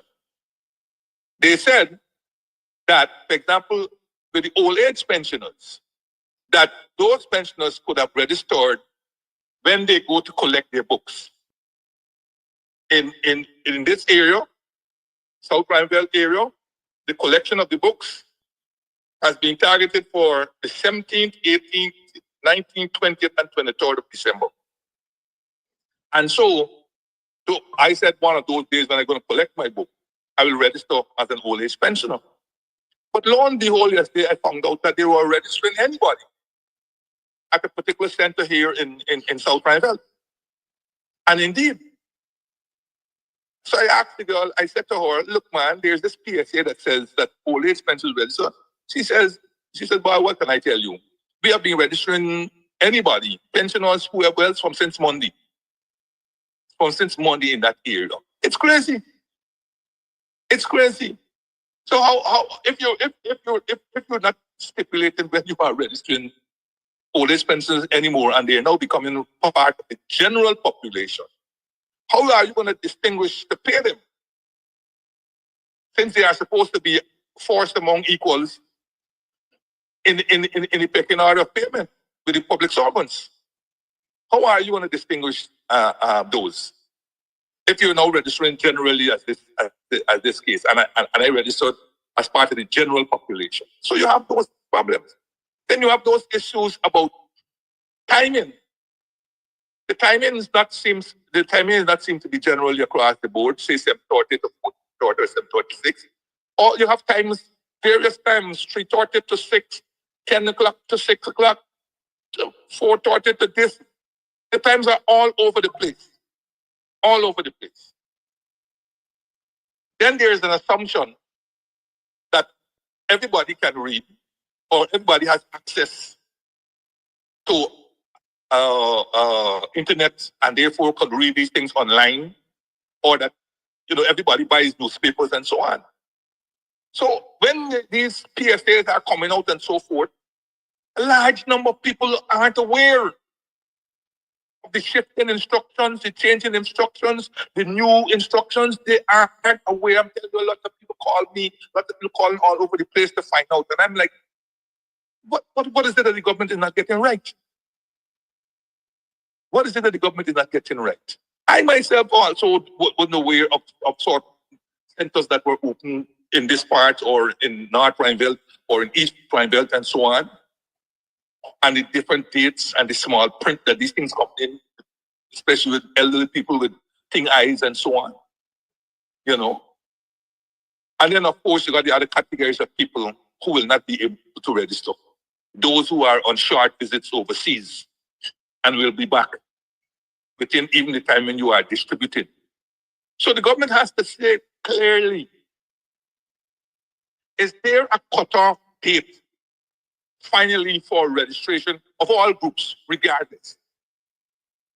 And are they going to open centers where you can, like the GECOM centers, are you going to open centers where people can go there and register regardless of your category? Whether you're old age pension who wasn't able to get NIS pension who wasn't able to get you were overseas and now you come back home, you were overseas for whatever reason, vacation, medical, visit to parent or family, whatever, but you're now back home and you're eligible. These are all questions that are out there, and people and the government seems to be dodging issues. And then, of course, lastly, the familiar discrimination is popping up, is rearing its ugly head. A number of these people who are doing this camera work and so on appear to be PPP people or 40 or 10-day workers or whatever the case may be. And in the distribution, of course, there's allegations of discrimination in the distribution. There's allegation of discrimination in even the registration of itself. I read a case where a policewoman is saying that she receives her salary every month. But when they came to her workplace, she didn't have an ID card or a passport, and they refused to register her. And she's forlorn now because she don't know where to turn. And now she thinks she's going to lose the 100,000. Was this the intention? To deprive citizens of Guyana of the 100,000? Was this the intention? Was this the intention? Something has to be done. How can I be receiving my salary every month at a place no less than the police? Why can't I use my police ID card for the purpose of registration? Even if you have to create another category and say, look, if other means of identification are being used, we can put it in another category until we can validate. Until we can validate that ID card and that person on that ID card is you. Or something in this side, but we cannot deprive or deny these citizens their 100,000. And I hope lawyers are standing by to assist these people pro bono. Because this is clearly a case where you're seeking to deny the citizens of this country which is essentially a right. This is not a government largesse. This is a right to them. And that I will remain again arguing for these matters to be codified in law. Codified in law. So the persons may have a basis on which they can go and approach the court for redress. As it stands now, I don't know. I don't know. I would think limiting identification to ID card or passport. While I understand there must be cases where exceptions are made, and there are clear rules for these exceptions. As in this case where this woman is employed by the police force, gets her salary every month, but doesn't have an ID card nor passport, and then is denied 100,000. As I said, my recommendation is to collect the information from this category of people. They may have to wait a little longer until you validate their information and so on. But ultimately, they will not be denied. And it's clear to me that large numbers of Guyanese will not get this 100,000 of the categories that I spoke about earlier. All those people who are maybe shut-ins, because I've seen no evidence or nothing from the government that says they are going to visit these shut-ins. Because it's clear these shut-ins can't come to you to get registered. They're shut-ins for the reason why they're called shut-ins. Right? I don't know those people who are in the shelters, whether they are going to go there and things. There's no effort made, particularly by the Ministry of Human Services, of all those people who are on the road, who live on the road, and so forth. So I still maintain that a significant number of Guyanese will be shut out of this grant because the government is making absolutely no effort to ensure that they are captured. And then finally on this cash grant, is all those people who are coming in, all those so-called diaspora Guyanese who are coming in, and I heard on a program, was it last night or so on, David Hines was on Sherrod Duncan, who he is claiming that it has come to his attention that increasing numbers of Guyana passports are being issued in Canada and in New York, in Toronto and in New York. Increasing numbers. There's a high volume of Guyana passports that are being issued, and that allegedly these people are going to be using them to come to Guyana. Whether they enter Guyana on their Canadian passport or their US passport or whatever, but they are going to produce these passports for the purpose of registering. And my thing is that when they come here and they register, are they going to be paid immediately? Are they going to be paid immediately? Because it would seem to me that they might have fallen into the category where they're going to have to wait until budget thing next year, by which time they're gone back home. So what is the issue here? Are we going to wake up here sooner than later that monies will be transferred to the consulate for them to go and collect there or something of the sort? What is it that is going on? And I know I said finally, but I've heard this business about packets of $100,000 envelopes in Letem that are being distributed. Now, I don't know, it is very clear because I heard the regional chairman or something in 9 who talked about another 400 or 500 envelopes will be delivered. Now, I don't know delivered by whom, and I don't know what is the range. Perhaps the government will try to make this absolutely clear that they are not distributing $100,000 envelopes. But where are these envelopes coming from? Are they coming from the commercial banks in Letem? Where are they coming from? So this is another gray area that needs to be clarified by the government. How is that process working? Right? Is it the commercial banks that are preparing these $100,000 envelopes, and that these people, you have to bring in your check and sign as usual, endorse the check and so on, and in exchange you get your 100,000? Or is it the case where the government has people going around into these far-flung areas with these 100,000 and taking their checks, and then will bring the checks to the bank, or to the government or what? I don't know.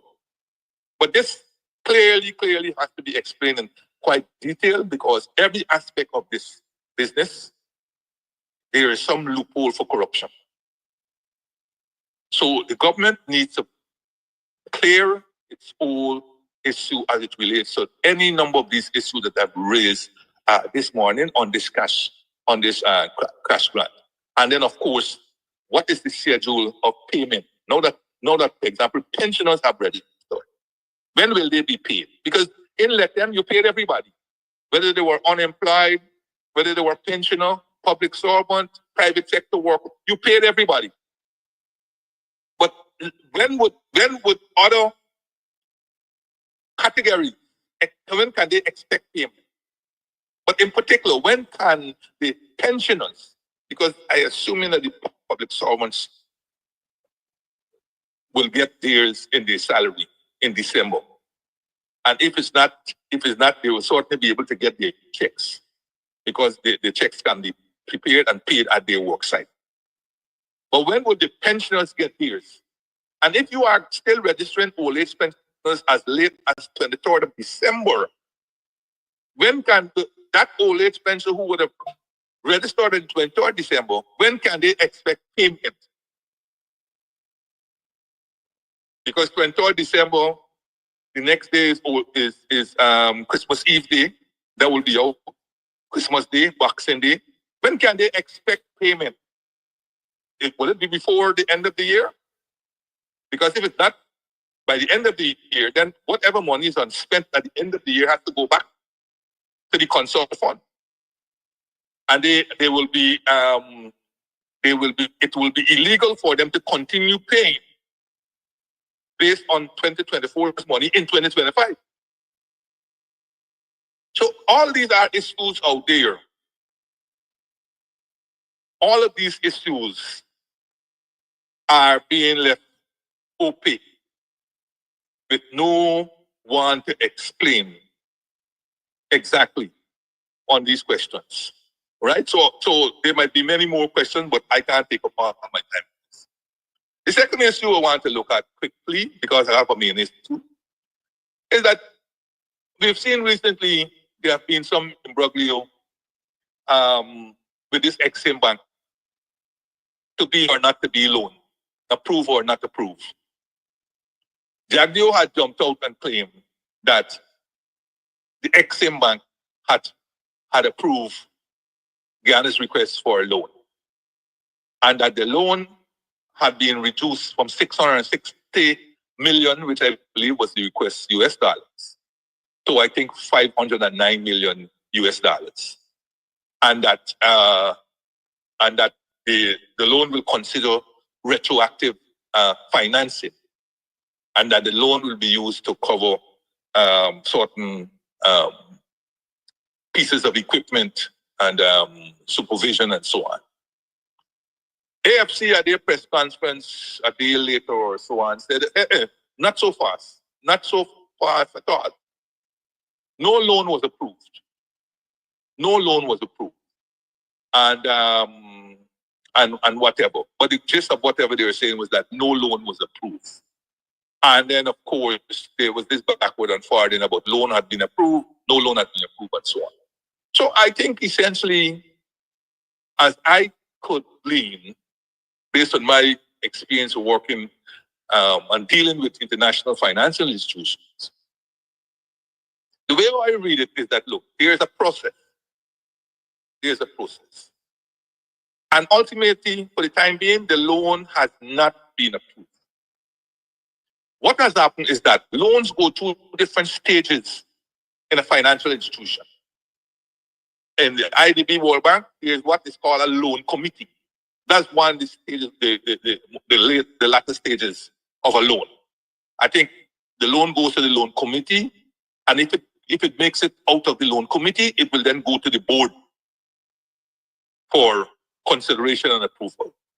So, using that analogy, I believe what has happened is that the loan had been considered by this committee of the Exim Bank.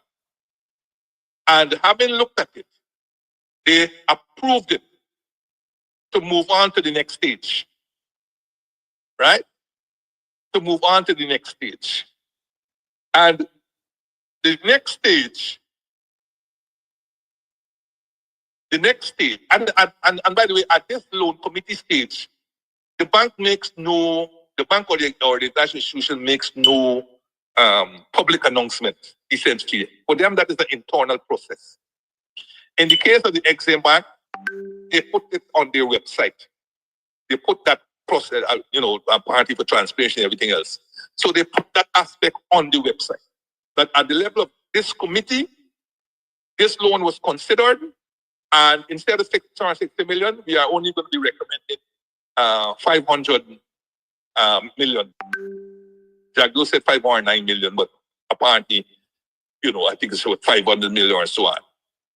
And that it will now have to go to the next stage, which is the 30-day notification to Congress.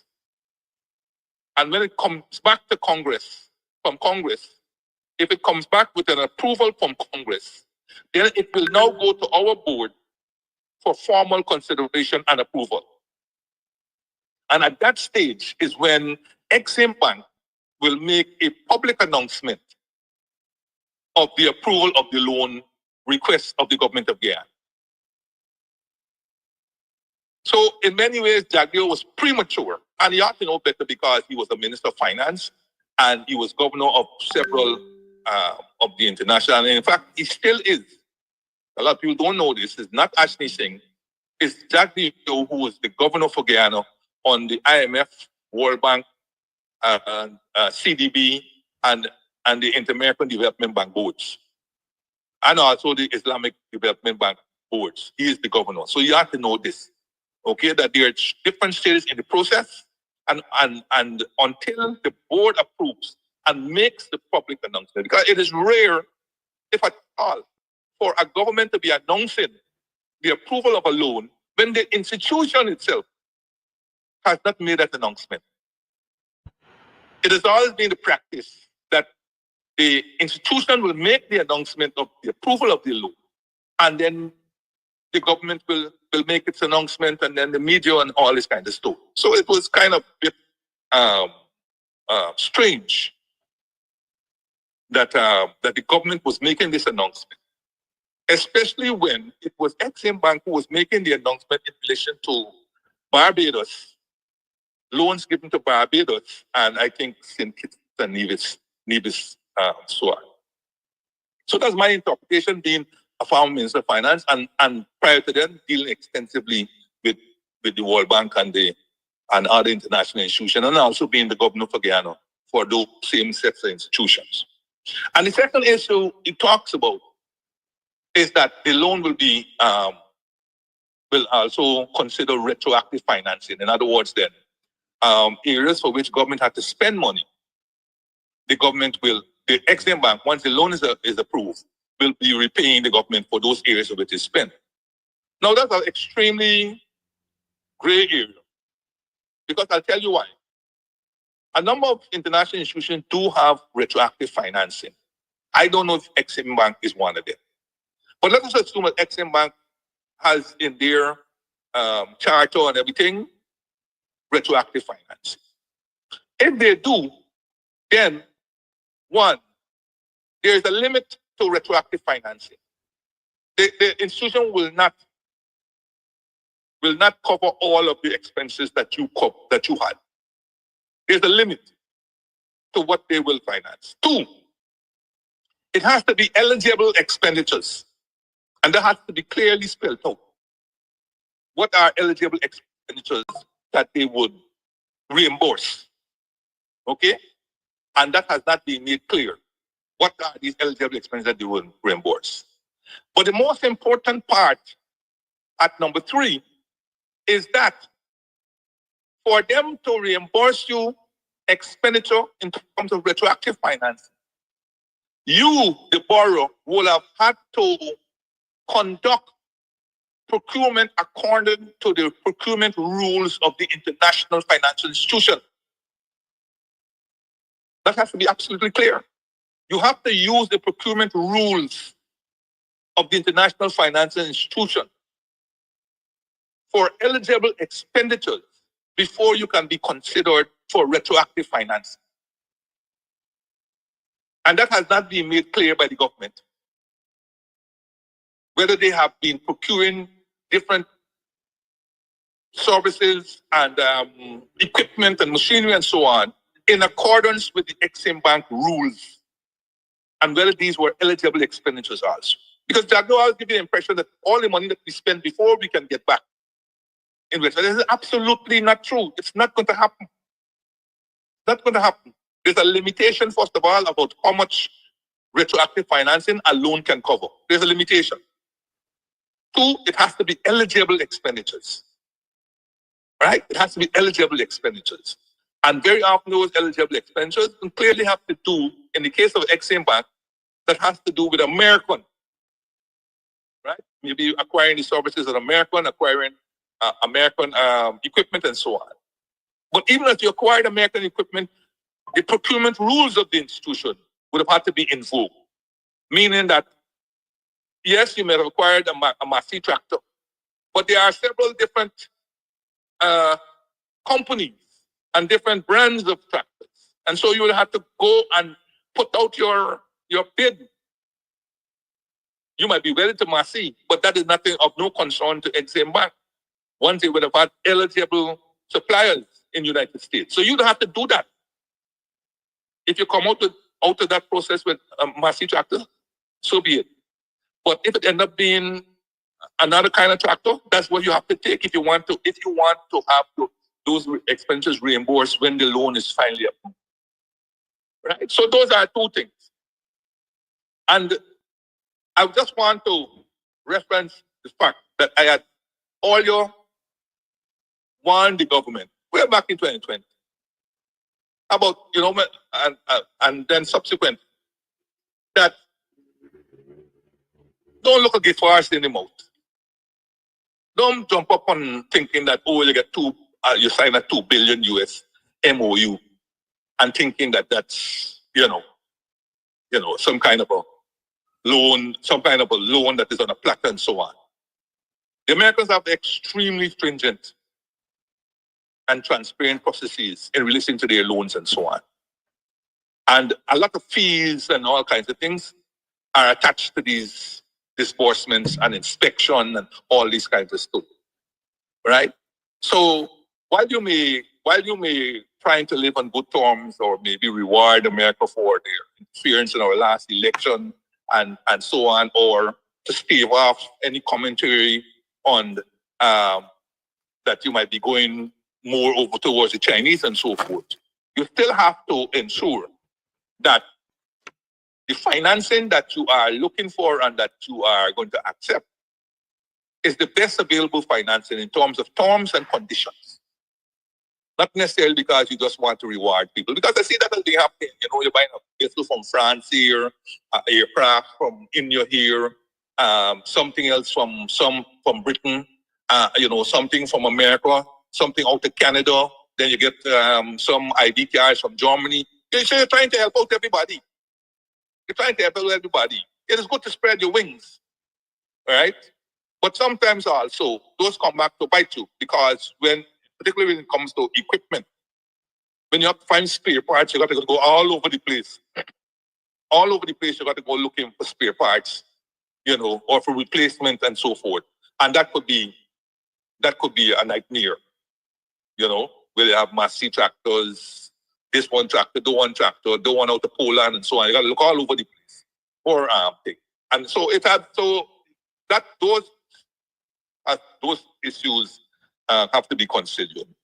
And of course, a quick another point that I wanted to raise before I come to my main point is last week I mentioned this whole business about Ramsden nonchalantly answering or not answering Nima Flubis on a question of cultural grants. And she had submitted a response, questions to Parliament, and anyhow, the least said about that Parliament is the best because, you submit questions and a year afterwards, 6 months afterwards, then they've been answered and so on. And eventually when they're answered, you get these flippant answers very often they're not really answers. And you know, you would have thought that the speaker, who is the controller of the parliament, would have, you know, I mean, if you don't want to think the opposition, look, these answers will be for public consumption. The public has a right to know, and it is their representatives in parliament who are asking on their behalf these questions. You don't think the public has a right to know how much money you're paying the CEO of GECOM? You don't think the public has a right to know who you are awarding cultural grants to? The names of the people, yes, the names of the people to whom you are awarding cultural grants. Who are these people? What are the criteria being used to award them? What is the feedback in relation to the use of the grants and so forth? We have a right to know. You can't tell me but how these people never consented for their names to be made public. And let me tell you how asinine and how contemptuous those answers could be. In relation to the cultural grants for 2024, this matter was reported on in various media.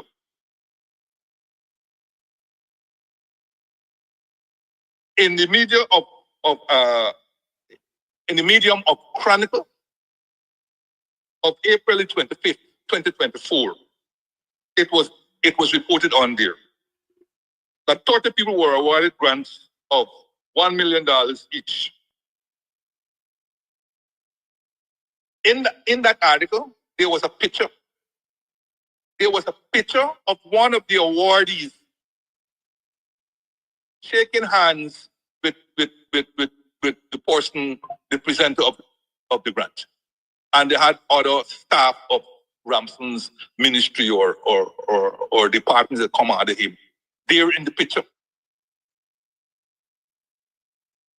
Did that person consent for a picture to be put in Chronicle? But this is the kind of contemptuous behavior got for the parliament. And it's not the first time you would hear that. You had other situations when, for example, Annette Ferguson asked for the minister with responsibility for financing the office of the president and so on to name the 200 taxes. Instead of naming them, he gave what is considered to be a flippant answer. They're already in the public domain. And that is what they tend to do. Parliament is now, instead of answering the question, you send the person to go to newspapers to read about it. And the speaker will allow imagine the speaker allows such a situation to exist in a sacred place like Parliament, where answers for the record are recorded in the Hansard of Parliament, the official record of Parliament. And you're telling people as part of your answer to go look in X newspapers, or it's in the public domain. That is your answer. And the speaker accepts it. Not thinking about the wider picture, the bigger picture. And let me tell you something about this story. I told you last week already about there's no such thing about no parliamentary practice about not naming people. The parliamentary practice relates to the fact that you must name people if you are going to name them in a derogatory, contemptible, libelous, or whatever information. How can it be a parliamentary practice of not naming somebody who has been awarded a cultural grant? Isn't that something to big up? As the man in the street like to say? Is that something to celebrate? Why wouldn't you want to celebrate giving $1 million to Tom Jones, a budding sculptor, or Indrani X,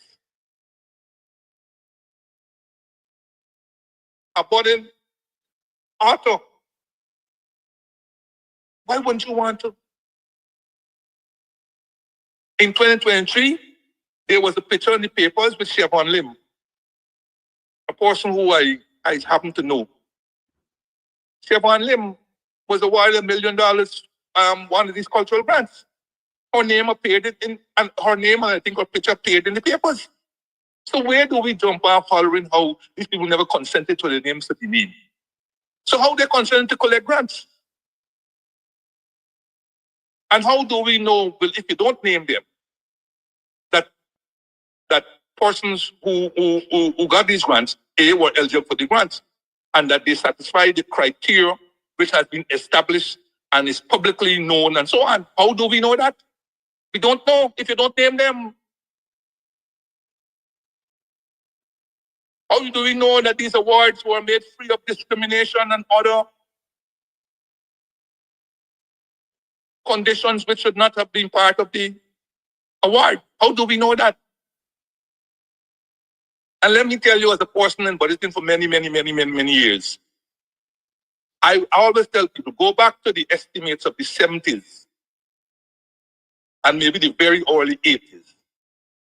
And the way the estimates were structured, you could say what they want about the colonials, but they did leave us with a very transparent and accountable structure. When you go back to those estimates, you will see, take for example, Customs and Excise Department, designation controller, name and the name of the person. Emoluments, and they start out with the salary and whatever allowances that person gets and so on. Deputy controller, the name of the person, basic salary of the person getting, different allowances that they are entitled to that they will be getting that will be voted. Now you're telling me you can't name the people, as in the case I heard where you yourself brought up the matter with Pure Manichan when she was asked questions on the gold program.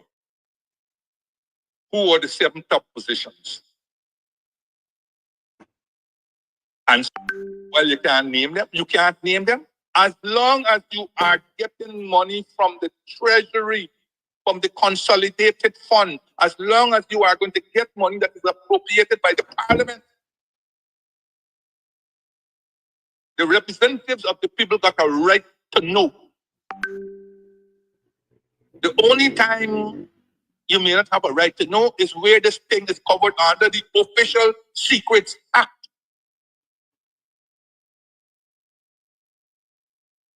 I have a right to know what the chief of staff is getting. But I do not have a right to know what armaments and equipment the GDF may be buying from their budget.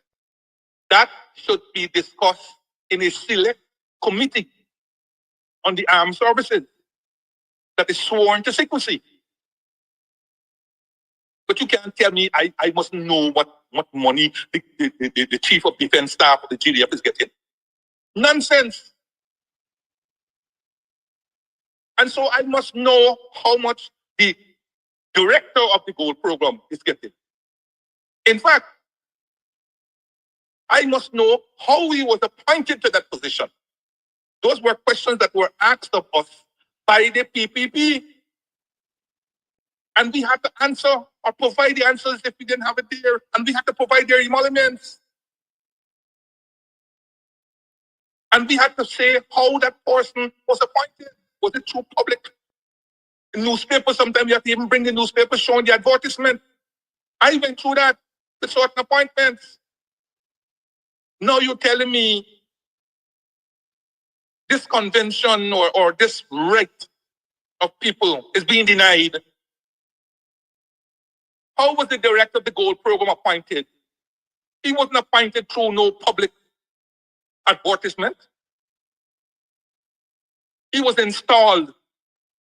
And so are the many of the people in that department and in many other departments.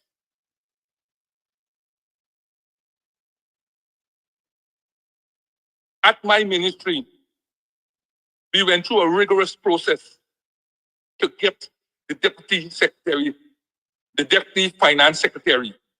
We went through a rigorous public process to get the CEO, the chief executive officer, the tender board, and so on. When they came in, they wiped out those people. They wiped out those people who earned their position through a transparent public process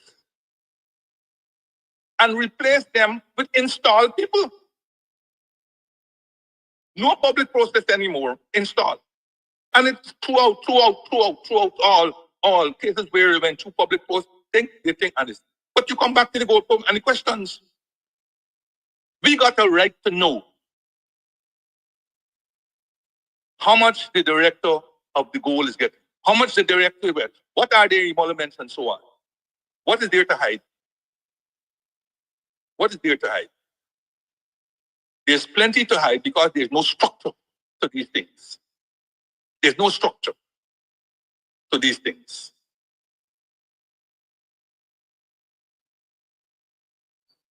So I just thought I would think that. My main topic today, hopefully I get it through, is that, it was reported in the Trinidad and Tobago Guardian, Jamaica Observer, locally in the Demerara Waves, Kaito News, and so on. Kaito News, Public News. I don't read the rest. That Surinam's Minister of Foreign Affairs, International Business and International Cooperation, on Friday, November 29, 2020, summoned the Guyana ambassador to Suriname to protest Guyana's intention to develop the airstrip in the New River Triangle. He alleged that the presence of Guyana in what they call the Tigray area, which is what is our New River Triangle, was not in accordance with the agreements made between the two countries in Chaguaramas in Trinidad and Tobago in 1970. I tell you what, when I read this thing here, I was so incensed. I was so incensed that through the years, we have bent over backwards to live as good neighbors with Suriname. But that Suriname, like Venezuela, has been an aggressor pursuing an illegal claim, a claim for which is recognized internationally to be Guyana's territory.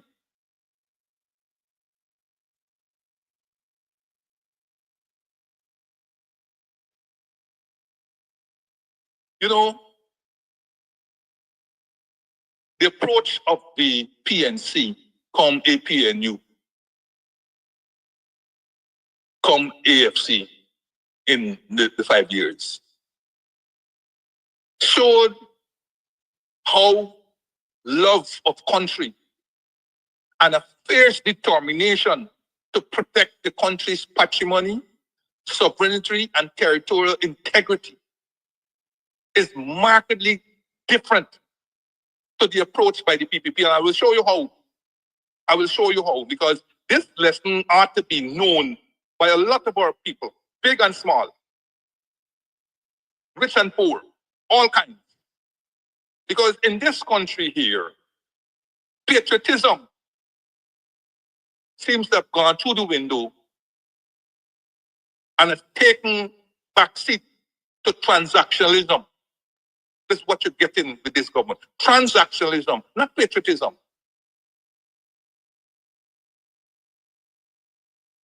On October the 2nd, 2015, it was then President Granger speaking at his first engagement with the local press corps and referring to Surinam's renewal interest in the New River Triangle. And if you recall carefully, around that time also is when Venezuela was aggressively pursuing or fallacious claim against Guyana for 2/3 of Guyana's territory. And so Suriname tends to use Venezuela. So it's like they have Guyana in a vice, like a pincer movement. Once Venezuela begins aggressively acting up, you can count on Suriname also reviving this claim to the New River Triangle. And so we are in the middle, being attacked from all three sides: Venezuela, Suriname, and the Atlantic Ocean. And of these three, only the Atlantic Ocean got any rights to its behavior. So it was President Granger, October the 2nd, 2015, speaking to the local press. And this is what he said. I'm going to quote.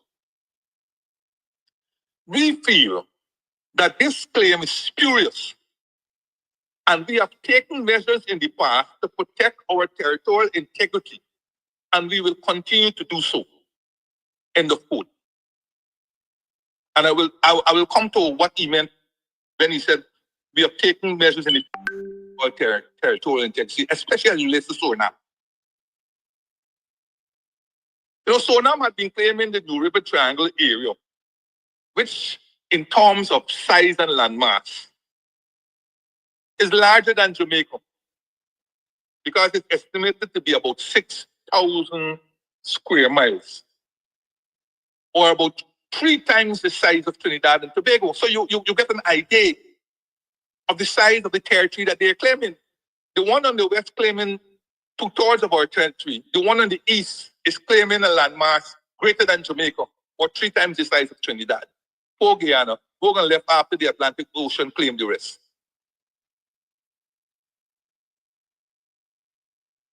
Said Mr. Granger, I'm quoting again, "The eastern boundary where Guyana, Brazil, and Suriname meet was clearly marked out since 1936. This is an indelible mark. This is an indelible mark, since it is the international boundary, not the New River Triangle. International maps have been drawn on the basis of that agreed point. That is, the tri-junction point at the head of the Kutari River, where the territories of Guyana, Suriname, and Brazil touch. It's an international boundary, so recognized in all the maps carried by the international institutions, not what you see on Facebook, on internet, and so on. What is in the depository of all the international agencies, the UN, and everything else. It is our territory, and it's time. It is time. All governments, but in particular PPP governments, act and defend decisively our territory. For those who don't know, let me give you a quick history, a brief history post 1966, when we got our independence.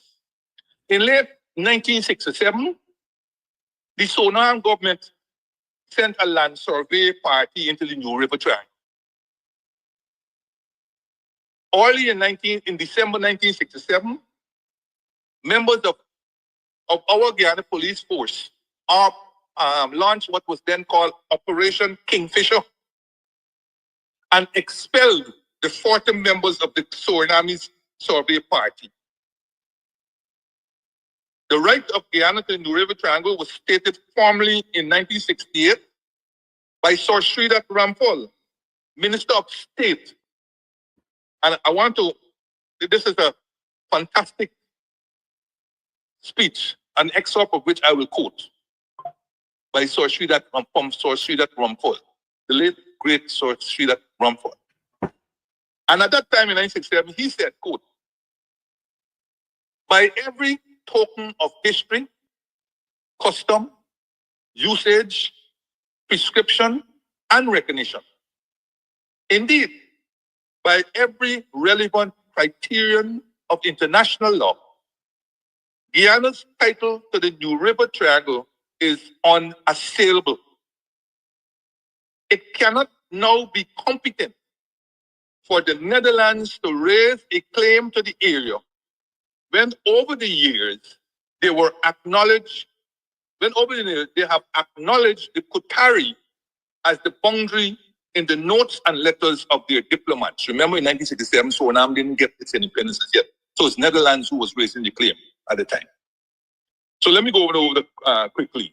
It cannot now be competent for the Netherlands to raise a claim to the area when over the years they have acknowledged the Qatari as the boundary in the notes and letters of their diplomats, in the speeches of the ministers in their own parliament, in their proposals for the conclusion of a boundary treaty, in their concurrence in the fixing of the common international boundary between Guyana, Suriname, and Brazil, and in the exercise of jurisdiction over the area. End of quote. Eloquent, erudite, clear, final. Those words describe what this exhort from Sridhar Ramphal. And notwithstanding, there have been many attempts at good neighborly to exist as peaceful neighbors and good neighborliness. However, attempts to hold talks to settle all issues between Guyana and Suriname, which were initiated by Prime Minister MORNNG in September 1968, were rebuffed by then Minister President of Suriname, Johan Pengel, right, after whom their international airport is named. Instead, Suriname began a clandestine occupation of the New River Triangle in violation of the understanding reached in 1967. As such, in mid-April of 1968, a GDF patrol found an unauthorized camp and a partially completed airstrip in Guyana's territory west of the Pontine River in the area of the New River Triangle. On August the 19th, 1969, the GDF successfully carried out an operation to repel Suriname soldiers from the area. And on August the 24th, 1969, Prime Minister MORNNG, in an address to the National Assembly, informed of his government's strong protest to the government of Suriname and the Netherlands, and emphatically stated that the GDF will remain in the New River Triangle to prevent any further incursions of our territory. I don't know if your viewers know, but I know, many of your viewers will know of the heroism of our soldiers using a GAC.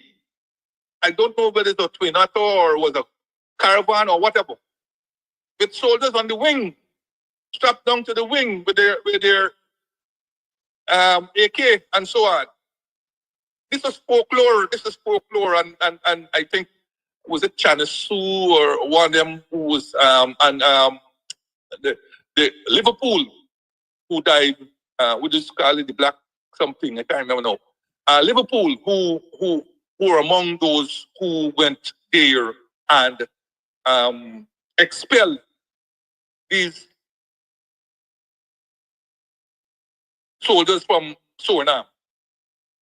Now, you want to talk about heroism? I see now a helicopter going down under circumstances which we don't know. And before you could even get the report and so on, we name these people heroes.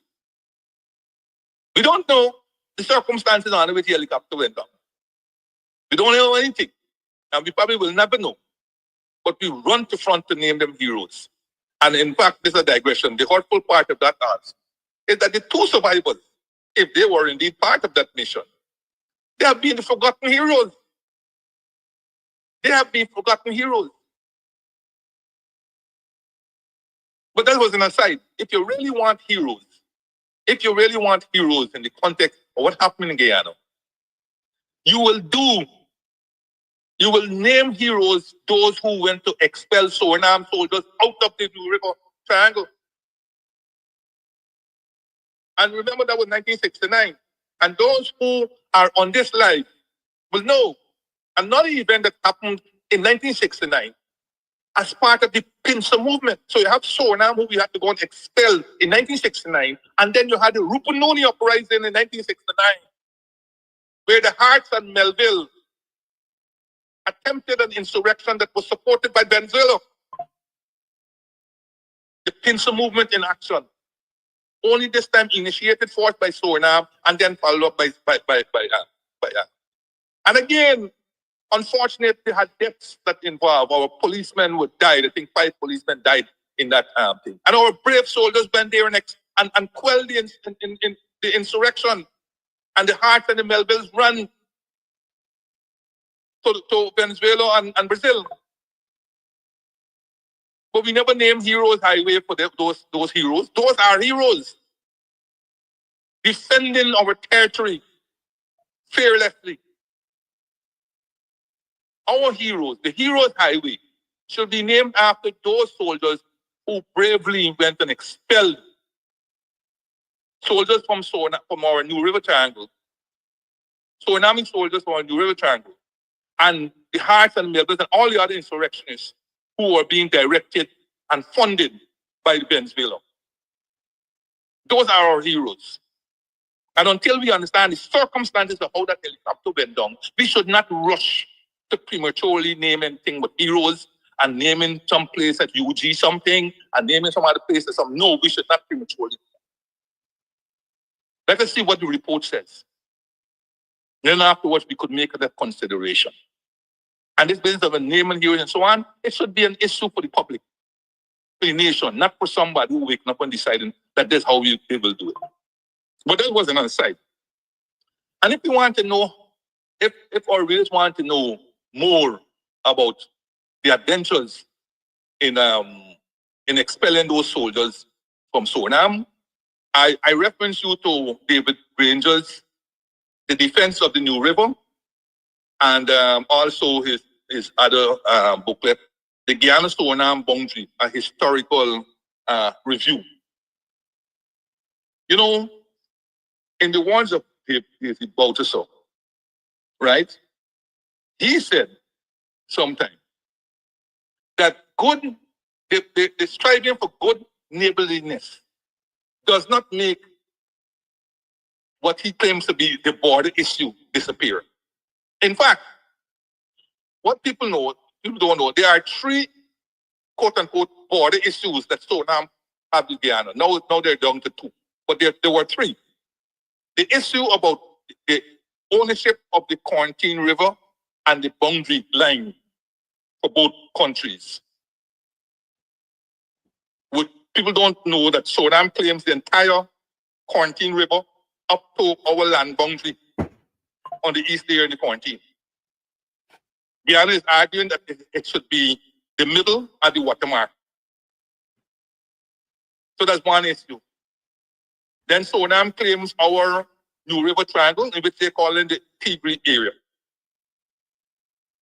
And then, of course, you had the maritime boundary, in which, in a virtual retaliation for Guyana expelling the soldiers in 1969, they proceeded to expel the CGX platform in our area. A little country bullying Guyana and taking their gunboats and expelling people in our area.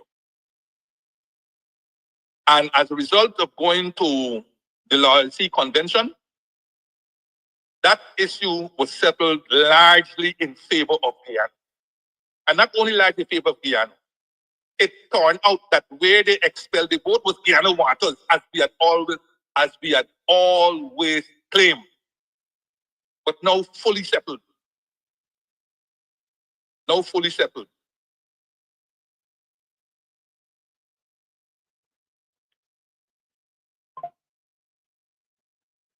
So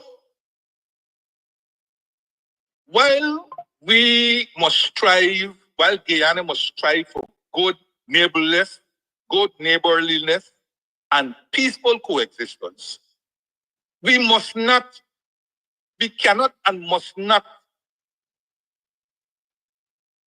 let this be accomplished or done by sacrificing or compromising our territorial integrity.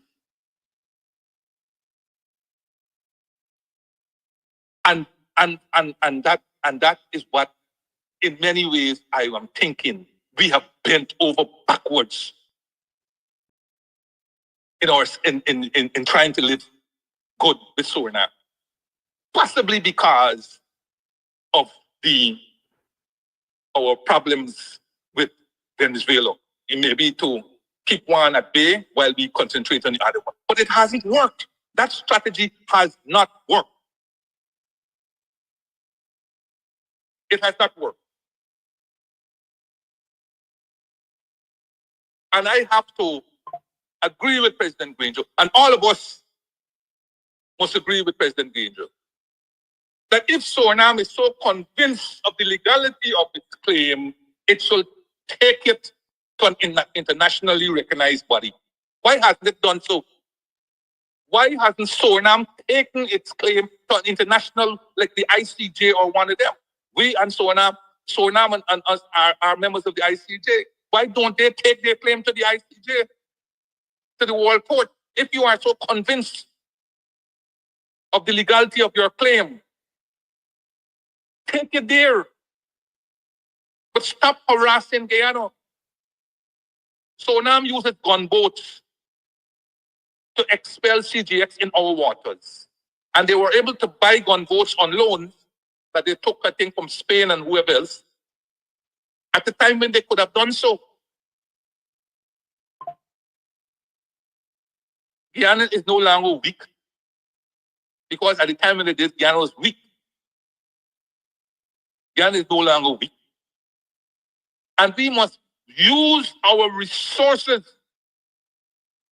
in defense of our borders, maritime and land borders. We must rapidly equip the GDF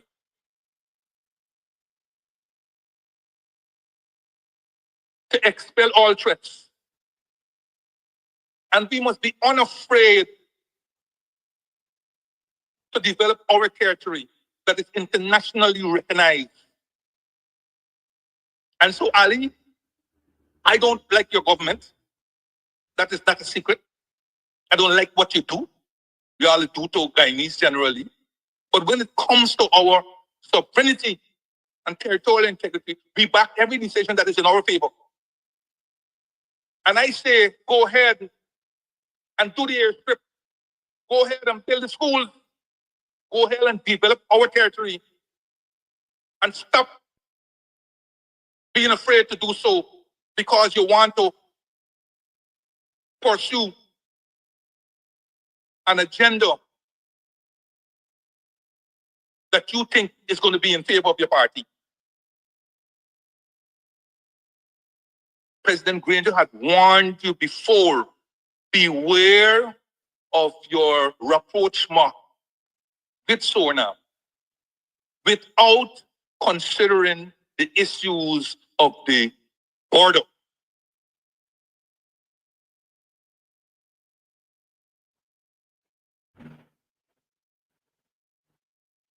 The PPP government had already blundered in 1992 when they came into power. It was the common practice and the standing practice that Suriname will not be able to join CARICOM without renouncing its claim to Guyana's territory. It was standard in the CARICOM, and the documents are there. The documents are there in the Ministry of Foreign Affairs to substantiate this.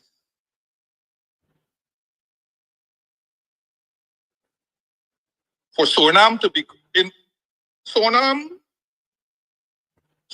was accorded observer status in CARICOM under President Desmond Hoyt, who refused for them to have full status because of the territorial dispute.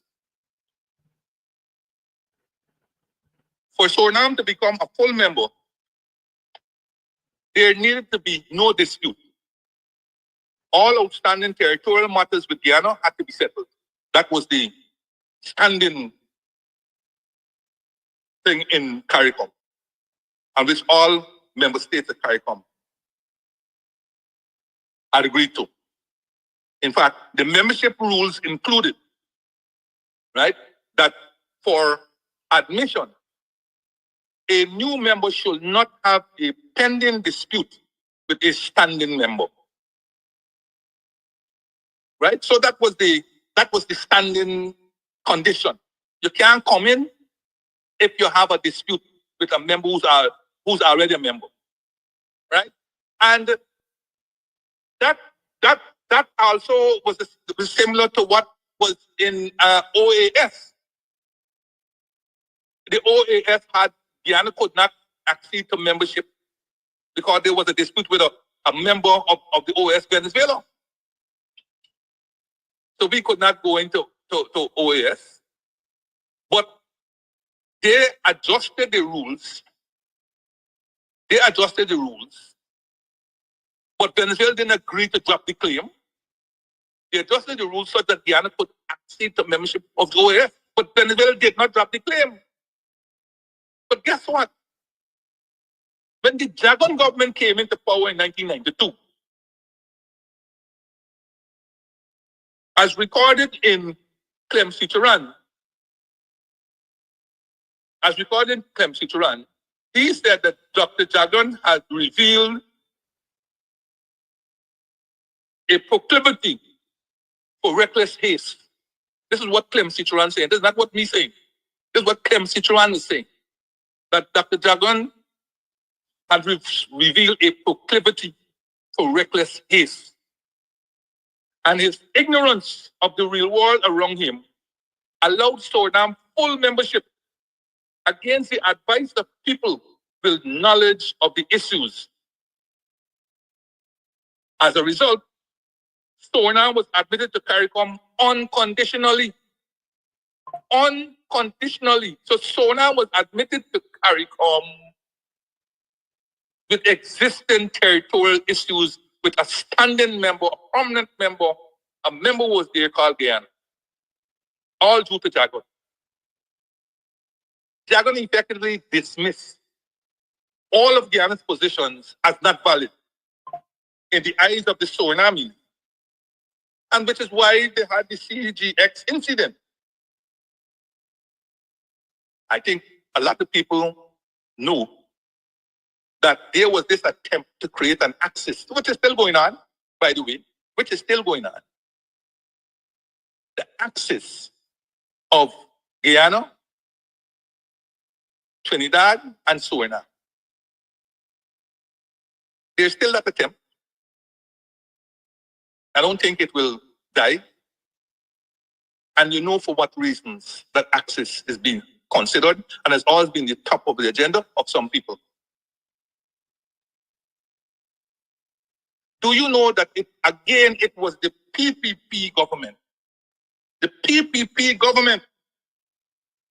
that conditions were dropped in favor of Suriname to allow the operation of the MV Canonaimo,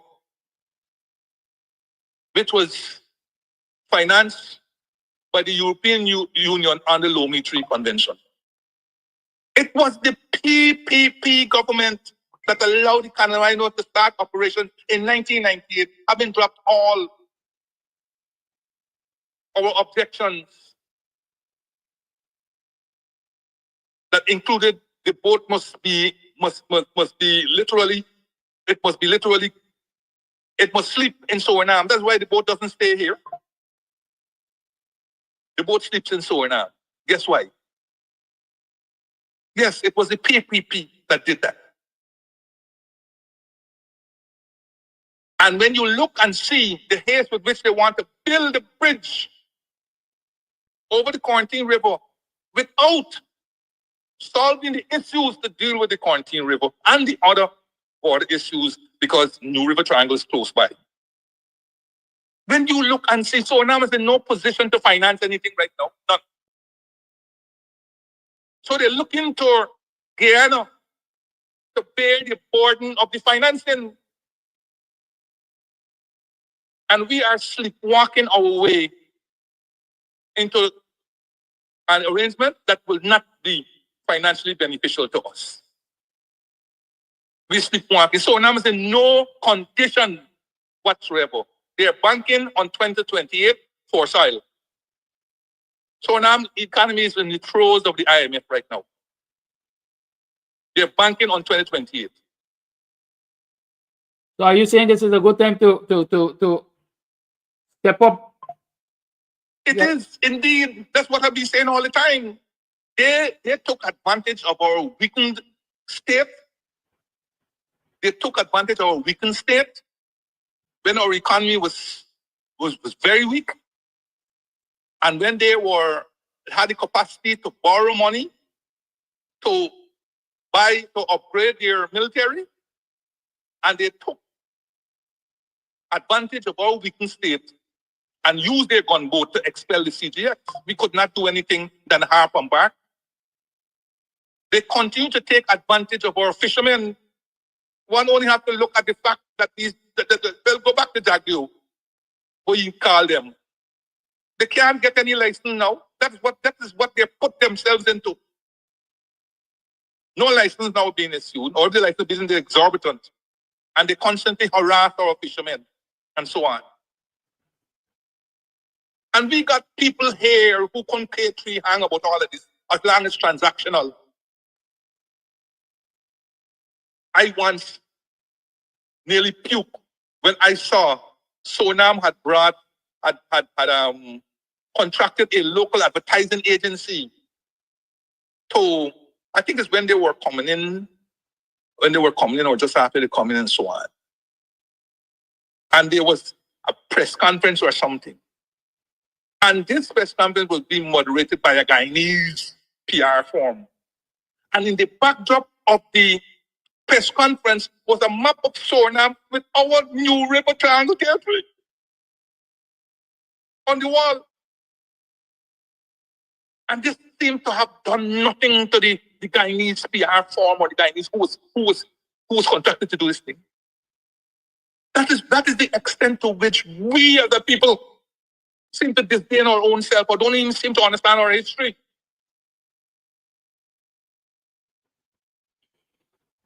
We have allowed Suriname to use and abuse us. And it's time it stopped. And we should say enough is enough. We got the resources right now, and we should not be ashamed to use those resources to our benefit. And we must not be ashamed to develop every inch of our territory. If Suriname is so fixated about its claim and it's convinced of its legality of its claim, go to the international institution. Just as how we went to UNCLOS, United Nations Conference on the Law of the Sea, UNCLOS. We went there because we were convinced of our right. We went there and we were not disappointed. Let Suriname go to the ICJ or whoever, but stop prostituting ourselves and using our resources and bending over backwards. Enough is enough. Stop bending over backwards and listen, this ain't got nothing to do with how it don't look because we got things with benefits. It's two different stories. Cheese the chap. On both fronts, we are defending our right. We're not taking anybody's territory. We're not going over to anybody's. Internationally, our map is recognized internationally. We're not going and take anything. We have nobody. We have no claim. We are peaceful people. But hey, peace cannot come at the price at which Venezuela and Suriname is attempting for Guyana. I say enough is enough. Enough. And we're supposed to be getting outraged. And no more calling of our bastard. Yes, you do the diplomatic nicety and you turn up. And you sit and you listen quietly and you take the note. And you send it to Georgetown, and that's it. Look at what we think. Look how long it took. In fact, our government has said nothing to us. Nothing.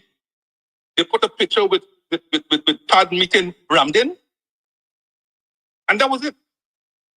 But this, they have said nothing to us. Nothing. Why?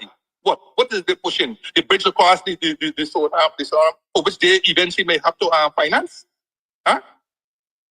What is it that we don't understand? Peace don't have to come at the barrel of a gun, but you have to make certain that you're ready just in case the other side is trying to dupe you into a peace that says you must turn the other cheek. Sorry, Kudaki. I'm sorry to our folks, but I am so riled up when I saw this thing. And enough is enough. Enough is enough. And our good soldiers who went and routed them from the New River Triangle, those are the ones we should remember. And those are the ones, together with those who went to the Rupununi uprising in 1969 and quelled that thing, those are the ones we should make heroes. Those are the ones we should make heroes. And the Heroes Highway, if you wanted that, it should be for all heroes. All military heroes. Military and police heroes in defense of our country. Right? Stop making a mockery of the whole issue. Thank you, my people. Thank you, Mr. Jordan. Thank you for your time and your teachings. Always welcome. Always refreshing, always welcome. Thank you, viewers, for tuning in to yet another program of the Guyanese Morning Time. It is now 12 minutes past the 9 o'clock hour. It's time for you to show your appreciation. Cash App $KAMSTV. Go right there and show us your appreciation. Show that you appreciate what we do. Remember, there are a number of things. Let me tell you, the WPA is coming to you in the new year. Yes, I think the second Saturday in January, the WPA is hosting a takeaway lunch and lime at Club Twilight. It's one of its first fundraising activity leading up to the elections. So look out for it and prepare for it, right? And don't forget, Club Twilight has karaoke tonight. Tonight is karaoke night at Club Twilight. So be sure to come on down and show your support. Yes, jump into the Cash App in the meantime, though. Get into the Cash App and send us some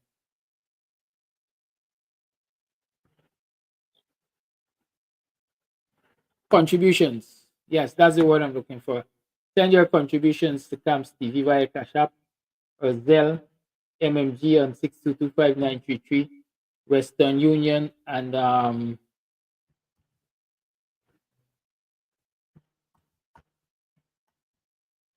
Western Union and MoneyGram, but call me for the details if you're going to use Western Union and MoneyGram. If you're looking for sweetness to put inside a basket, I am the whole blinking market.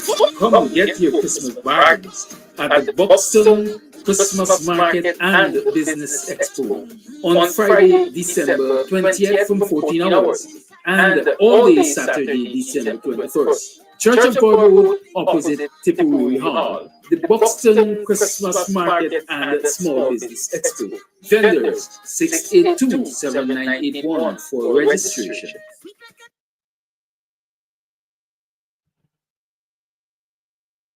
If you're looking for sweetness to put inside your basket. If you're looking for sweetness to put inside a basket, I am the whole blinking market.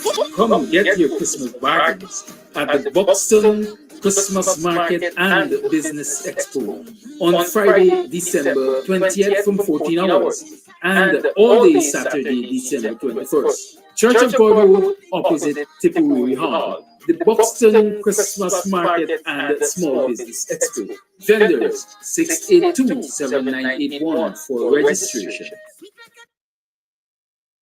Yes, thank you for tuning in. Thank you for sharing the program. Thank you for everything that you do. Thank you for that one person singular, but welcome, who just went into the Cash App and send us a contribution. Others can do the same, likewise. Right? Y'all must not have me coming here every morning to ask you to send Cash App. Send Cash App. You must make it duty, man. You must commit yourself. Listen, every month we're going to contribute to Mr. Amsterdam and Camps TV. It's a month. And so at the beginning of the month or at the end of the month, we will put this amount. And so he doesn't have to come every day and remind us that we have to, go to the Cash App and make a contribution. Go to the Zelle and make a contribution. Come on. Come on. We have to do this as a team. Team together, each achieves more. See y'all tomorrow. Tomorrow is Free Talk Friday. But you know what? I think tomorrow I'm going to take the entire program and do some fundraising for Camps TV. How about that? Because I was advised at some point in time that, Mr. Amsterdam, you must take once every month and, really, really go at raising funds for Camps TV, because we want Camps TV to be much, much more improved as we are approaching the election period. You're going to have to go there more often. You're going to have to do more work. The possibility is you will have to hire help, and so on and so forth. So maybe I'll do that tomorrow. So when you come in tomorrow to Free Talk, walk with your pocketbook. Have a good day. Goodbye. If you're looking for sweetness to put inside a basket, I am the whole blinking market. Come get your Christmas bargains at the Buxton Christmas Market and Business Expo on Friday, December 20th from 14 hours and all day Saturday, December 21st. Church of God Road opposite Tipperary Hall. The Buxton Christmas Market and Small Business Expo.